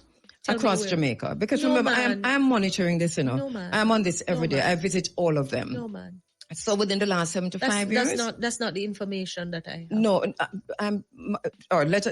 we can't test it right now. Right. Let us not argue about that. Let us agree. Right. That this is my scholarship. Access, this is what I have found. Let me agree with you. Let me agree with you that the issue of access to the beach is an issue that is near and dear to the people, and I support. But this is not the point I'm making, though. It's not access I'm making, though. No. I'm talking about weaponization of the Beach Control Act, which is different from access. You're asking me to give you an example. Well, we can't resolve that issue here, but I certainly would like to hear from you more if that is your area of expertise, because I just want it to be clear that I believe that the beaches should be accessed by our people. I know you believe that. You've been saying this from day one. And I've been watching you on the town hall. That whatever legal arrangements that we put in place or need to be changed must be done that will balance the rights of all Jamaicans, because we have different sectors and different interests. The economic interest. All Jamaicans. Absolutely. Yes. Absolutely. And that is what we're in the process of doing. So at least be excited with me that we are in the... No, I don't mean you personally. I mean our listeners or people. Mm-hmm. I know we want it and we want it at once, but we have to go through a process of understanding why is this issue so near and dear to the hearts of the people. We're talking about lack of education, insufficient education. Let us not assume that everything we know is known by anyone else. If I were to make that assumption as a legally trained person, I would be unfit to lead this process. And that is why we have to listen to each other. Absolutely. It's very important. And will you please pay some attention to what's happening as we speak in terms of how the Beach Control Act is being used? Right. I think that even while we're talking about constitutional reform, talking about rights and so on, we have to. It's almost disingenuous to have all of this happening, and then you feel like in the background there's a haste to do something before something happens. Well, that's what it feels like. Well, let us put this in context. Tourism is a major income earner until in the COVID. Economy. Or another pandemic. Kabu. Yes, Marlene. We have to cultivate the discipline to not conflate everything. No. What do you mean by conflating everything? No, hear me now. I said, listen, tourism is a very fickle industry. You're saying no to me even when we are in agreement. And you have also said to me that I'm conflating everything. When I said we, I'm speaking societally. Don't limit it to the two of us here. It's the royal we. There you go. Right. It's a royal we. Because we have so many grievances in the society. So many things left unresolved. I cannot manage you on the grievances, no. But it's true. Let us not call concerns grievances. But it is a grievance. Because it's grievance not a carries a negative connotation. But it carries a negative connotation. It is a concern for our loyalty to Jamaica, for our need for human rights, basic human rights, which is not necessarily a grievance. It's a concern. Hold on. Again, this is how communication is going to bridge the gap. My use of the word grievance is not a negative word. It's really saying that there are issues to be resolved. There are disputes that have not been resolved. Go back and look on the root cause of the word grievance. It's a connotation I'm talking about, because words change over time. And in Jamaica, grievance have a negative connotation. But people grieve. But when them tell us that me grieve about this and me grieve about that. People grieve about the beaches. Them grieve about a number of things. How you going to tell me, say, I know something we must talk about? No, I didn't say don't talk about it. That's the culture. Man grieve about everything. Let's go back to the phone line. Because this is that's grievance. The culture I'm talking about. Grievance. Them grieve about things. All right, there you go. So I'm understanding that when you say grievance from Westmoreland, my St. Mary understanding of grievance is that it has a negative connotation. We from countries, let me take another. When man say them grieve? When you grieve, this is serious business. When you exactly. Grieve, yeah, but that's why I'm saying it has a negative connotation. Because man, we grab something when him grieve. Let us. But that's it. They must grab things. That's why I said to you that it's not a grievance. It is a concern. And one of the things we do is listen to each other. There you go. So I'm happy that we're having a conversation, because this in particular, the Beach Control Act, when you go back, Minister, just pay some attention to this. It's deep distress we're talking about, Mm-hmm. Deep distress. When I talk I always go to the Meta AI and see if it tell you the same thing, because you have to ask Grok or somebody what you mean by deep distress. But I'm joking there. It's what I'm talking about when I say the grievance is that people deep down, the issues have been left unresolved, and you're just piling on top of piling and piling and piling. Right. We have to unpack. This is why I say listen to. This is what we're doing. That's why I say listen to each other, and I'm taking away from you. You're taking away from me. So when I go back on another program, I will have foundational information coming straight from the minister. And you'll have information coming from our listeners, plus myself. The next time I come back, we have to structure the discussion a little differently. My suggestion. Yes, you were late, that's why. Right? That's you why. Coming back at that? I could not come at all, You see that? No way.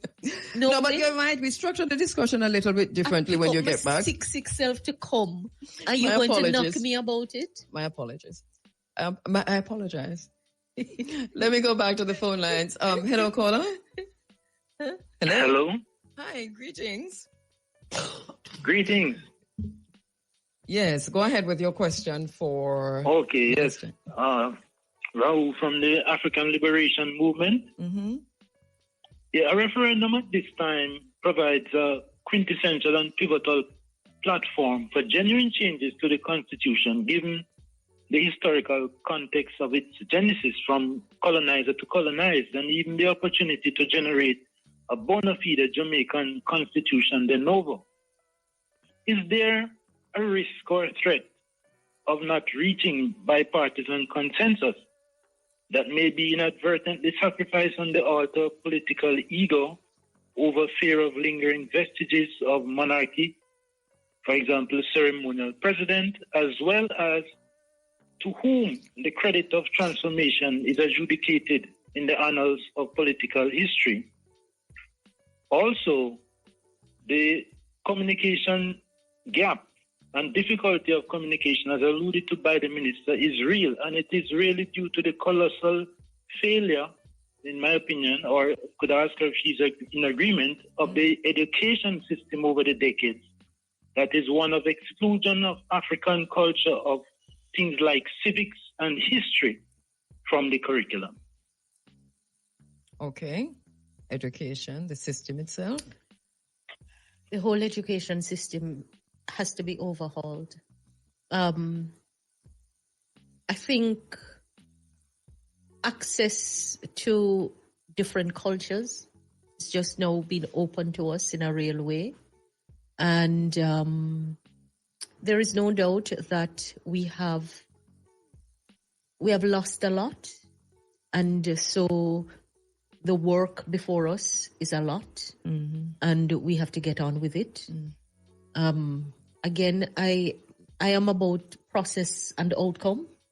I really am about process and outcome. And if listeners take nothing away from my being on air with you this morning, is I would invite them to just think about the importance of process in order to get to an outcome. And what you learn in the process, how you mature and how you grow, and how your understanding expands. Process to get to outcome. It's like a journey to a destination. And the journey itself sometimes is even more important than the destination. So we have the work cut out for us. The referendum has to be held in order for us to achieve the change. So all of my African brothers and sisters and all of the other ethnic groups just understand this, that the change to have a Jamaican head of state can only take place with a law being passed by the parliament and then the people approving it. If we just continue to talk and talk about it, important as the talk is, we're going to be left with the same form of government that we have. What is a referendum? So it's really similar to a vote. I've never experienced one. We have never had one in independent Jamaica. The last time one was held was whether Jamaica should become independent or remain in West Indies Federation. So what will go before the people is a vote to approve the changes which will bring the new form of government. The bill, because the Constitution tells you what will have to be approved by the people. So you're not going to be voting as you would normally for a member of parliament or a political party. You're voting for a national outcome.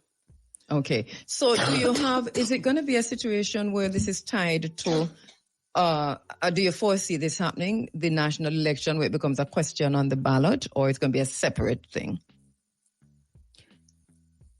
All right. I know you're having a coffee. The advice of the experts is that it not be done at the time of the national election. And in any event, what remains to be done, the time would not allow for it to be done. So we don't want to conflate it because it's not meant to be a partisan political process, even though we know people will take, the voting people will take their cue from the political leaders that they support, because it's not any member of the public that will vote, it's those who vote for the members of parliament.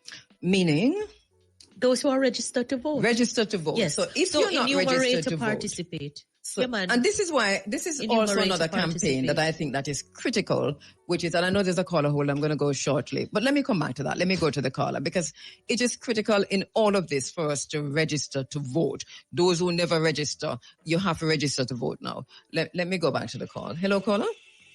Hi, good morning, Kabu. Good morning, Minister Malahoo-Forte. Good morning. Minister, thank you for still fighting to come in despite how you feel. Kabu, how many questions am I allowed to ask? This is Sandri. I'm Sandri. Hey, San. Well, you see the time. We're almost out of time. All right. But as let me just choose two or so. Yeah, go ahead. All right. First of all, is the Constitution, the road to Republic under a Constitution to a company that is supposed to be by Jamaicans for. Did we lose your Sandri? Can we? I think we should be able to get her back on the line. You know, I know she called in, but we should be able to get her if we've lost her there. She lectures in the Department of History at the University of the West Indies. Sandri.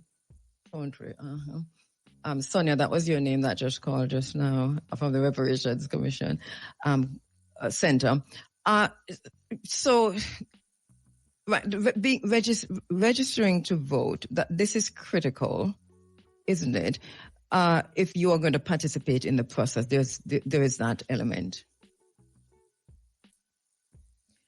Yes, the people who will vote to approve the changes are those who are registered to vote.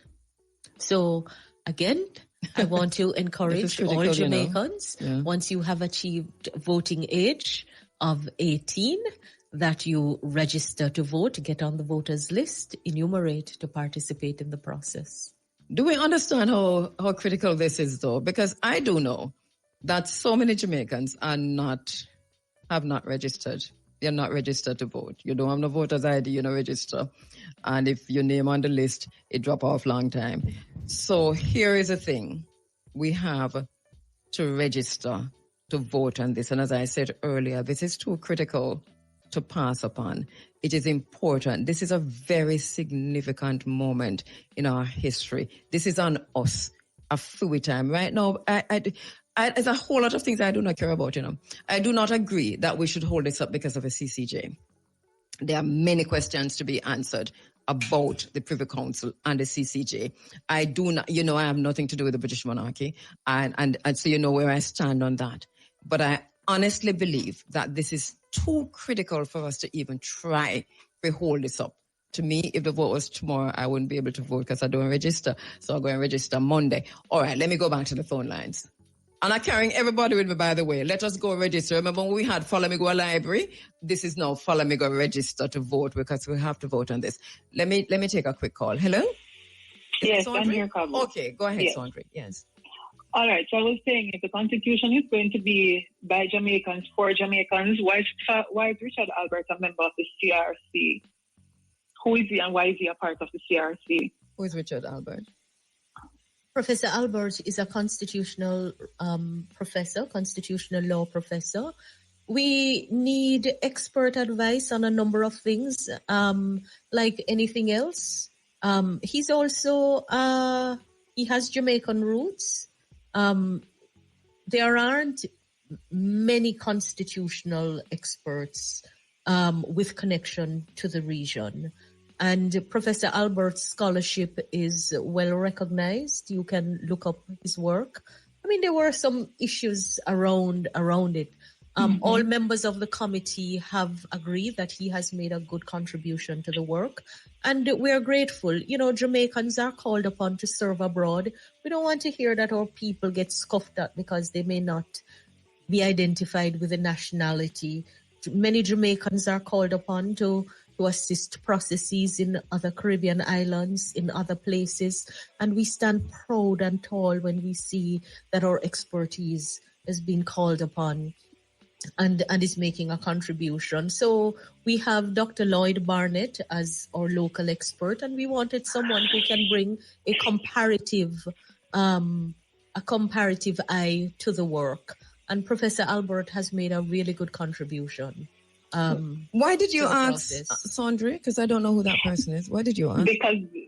Because there were concerns that one, he was not Jamaican, and that two, as minister might be aware, there were some concerns being expressed that he might be coming in with other agendas. Well, he didn't to keep it to different. He didn't come in with any agenda. Well, I'm not saying that in a minute. I'm saying what the people are saying in the public, right? Right. Well, again, we have to be willing to talk about things. Some people may be against one agenda and others are for it. So we have to get to the stage where we can have open conversations about the issues that we have concern about and respectful conversation. I view our differences as a strength and not a weakness. It's just that many times we become very disrespectful when we speak of our differences, as human beings. If we're not all African, then something wrong with us. If we're not all Indian, something wrong with us. If we're not all rich, and we continue to pit groups against each other to our detriment as a nation. Well, did you say you have? Is that enough for you, Sandra? Do you have another question quickly? I do have another question. We're going over into Bigay's time, so I don't want to prolong this part of the conversation. Mr. Bigay, are you in? I'm so sorry. Go ahead, Sandra. Yes. Right. So until Minister Mixer is available for another opportunity, I want to ask, since you mentioned phases, I'm concerned about infrastructural development. Will this constitution give us an opportunity to hold members of the government accountable for infrastructural development? For example, we had the case of the roads the other day. The Prime Minister was openly saying that he purchased tires for somebody who had damaged their tires on the roads, but many of us are losing front ends and so on. And we could not call him for him to buy back anything. So I'm asking, will the Constitution allow us to hold you accountable? And if holding you accountable means that we are going to protest, can we do that without asking for your permission to protest? I am big on accountability. The Constitution, government, you're allowed to go a little time over into the next segment. Are we? Can somebody tell me, especially Mr. Bigay, if we are allowed to go over for a minute or two? Yes. So, I am a firm believer that the place to correct a fault, you spot it and you correct it where it occurs. I joke all the time that people go to the tax office and they have a bad experience with the clerk who's attending to them. And they call on the Minister of Finance and they call on the Prime Minister. When it's not the Finance Minister nor the Prime Minister who's performing the particular duty. So government is administered. It's administered by officials who have a formal role and carry out formal functions. If you're applying for a position in government, it actually has a name, It's not just people, so it's just not anybody. And I think this is what has to be understood. Government is not a one-man show. Government does not only comprise the political directorate, important as that part of government is. Government is broken down into ministries, departments, and agency, and work is assigned across subject matters with the departments and agencies, and the laws that relate to them follow. So you have Ministry of Education, you have a Ministry of Finance, you have Ministry of Health. Right now you have Ministry of dealing with the laws. All right? So our tendency to just move straight to some other place has caused but you know us the a reason problem. for that, though. But I am all for greater accountability. Is Sanjay, Sandra, if there is the only reason that I am in government, and believe me, is because of my own passion for efficiency in government. And I can't, someday soon, I'm going to share with the Jamaicans what I have been seeing and what has contributed to the breakdown that we have.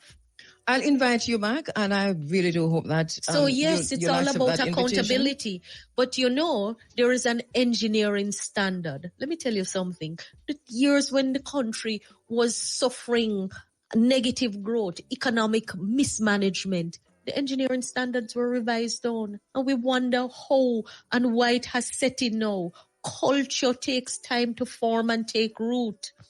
And so many things took root in those years of economic decline. I verily believe, that some of our complex processes that we have now were designed simply because there was no money available. So it frustrates people to go through it. You raise hope, all these ceremonial things that cause people not to understand the importance of ceremony. You break ground for something that you have no budget allocated for. Those are the things. I'll invite you back, Minister. Grieve me. Yeah. And grieve many other Jamaicans. So we're going to have an honest talk. Yeah. About structural violence. About how we have been. Because that's basically what it is at the end of the day. Minister, yes.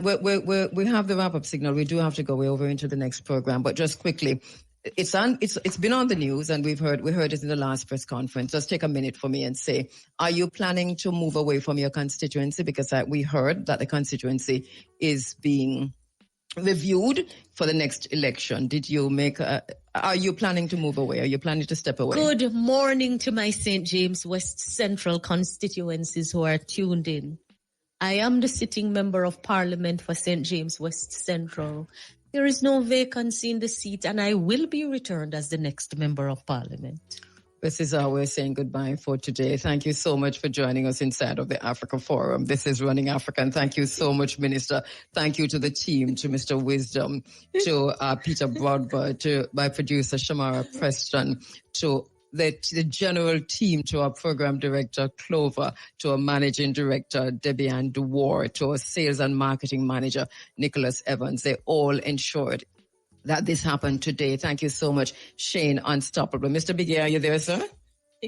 I'm not seeing you. I'm not hearing you. Are you there? No? Do we know if Mr. Biggie is in? All right. It means that our talk for today is not going to happen. But we're making way now for... Kabu, I'm here. Oh, there you go. There you go. Do you have a question for the minister, sir? Or do you want to just say hello? No, I'm just saying hello. Good morning to you, Minister. When you come on, can you play Zion Train is coming our way? I most definitely will. In fact, let me try and see if I can close out with that. Let me just greet all the listeners. Thank you for the opportunity to share. But we're gonna have to structure the conversation a little differently. How do you want me to structure the conversation next time? Well, one, let's try. There's so much information to convey about the process, and I think people are listening on. So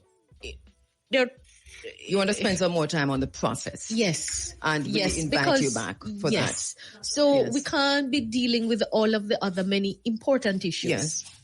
Because it's going to not allow for the education. Because that was a plan. Yes. But the education to happen. I know it's the excitement. Yeah. We're very happy to have you. So many things to say. And we really had to get in some of them. So next time when you come in, we'll go through the process and we'll invite you back in short order because I think that is important. But Irie FM is Irie, I know. I like the station. Yeah, there you go. Say that again so we can use it as a jingle. Irie FM, Irie man. Love the station. No, you're going to have to say Marlene Malahoo-Forte. Say that. Minister Marlene Malahoo-Forte. Hi. No, say hi. I'm Minister Marlene Malahoo-Forte, and then go ahead. No, I'm not my title. It's a jingle. I'm not my title. All right. I am Marlene Malahoo-Forte, Minister of Legal and Constitutional Affairs, Member of Parliament for St. James West Central. Irie FM is just Irie. Keep listening. Yeah, man. Please to cut that and pull that. Biggie, you hear that? Hear your song name? Yes, my people. There you have it. Nice Sunday morning reasoning with Kabu. You see it, and the minister. You understand? So make sure you like, share, and subscribe. Share it to the grandmother and the grandfather and the loved ones in the yard, the cat and the dog, yard and abroad. And where they under my nose? I'm out.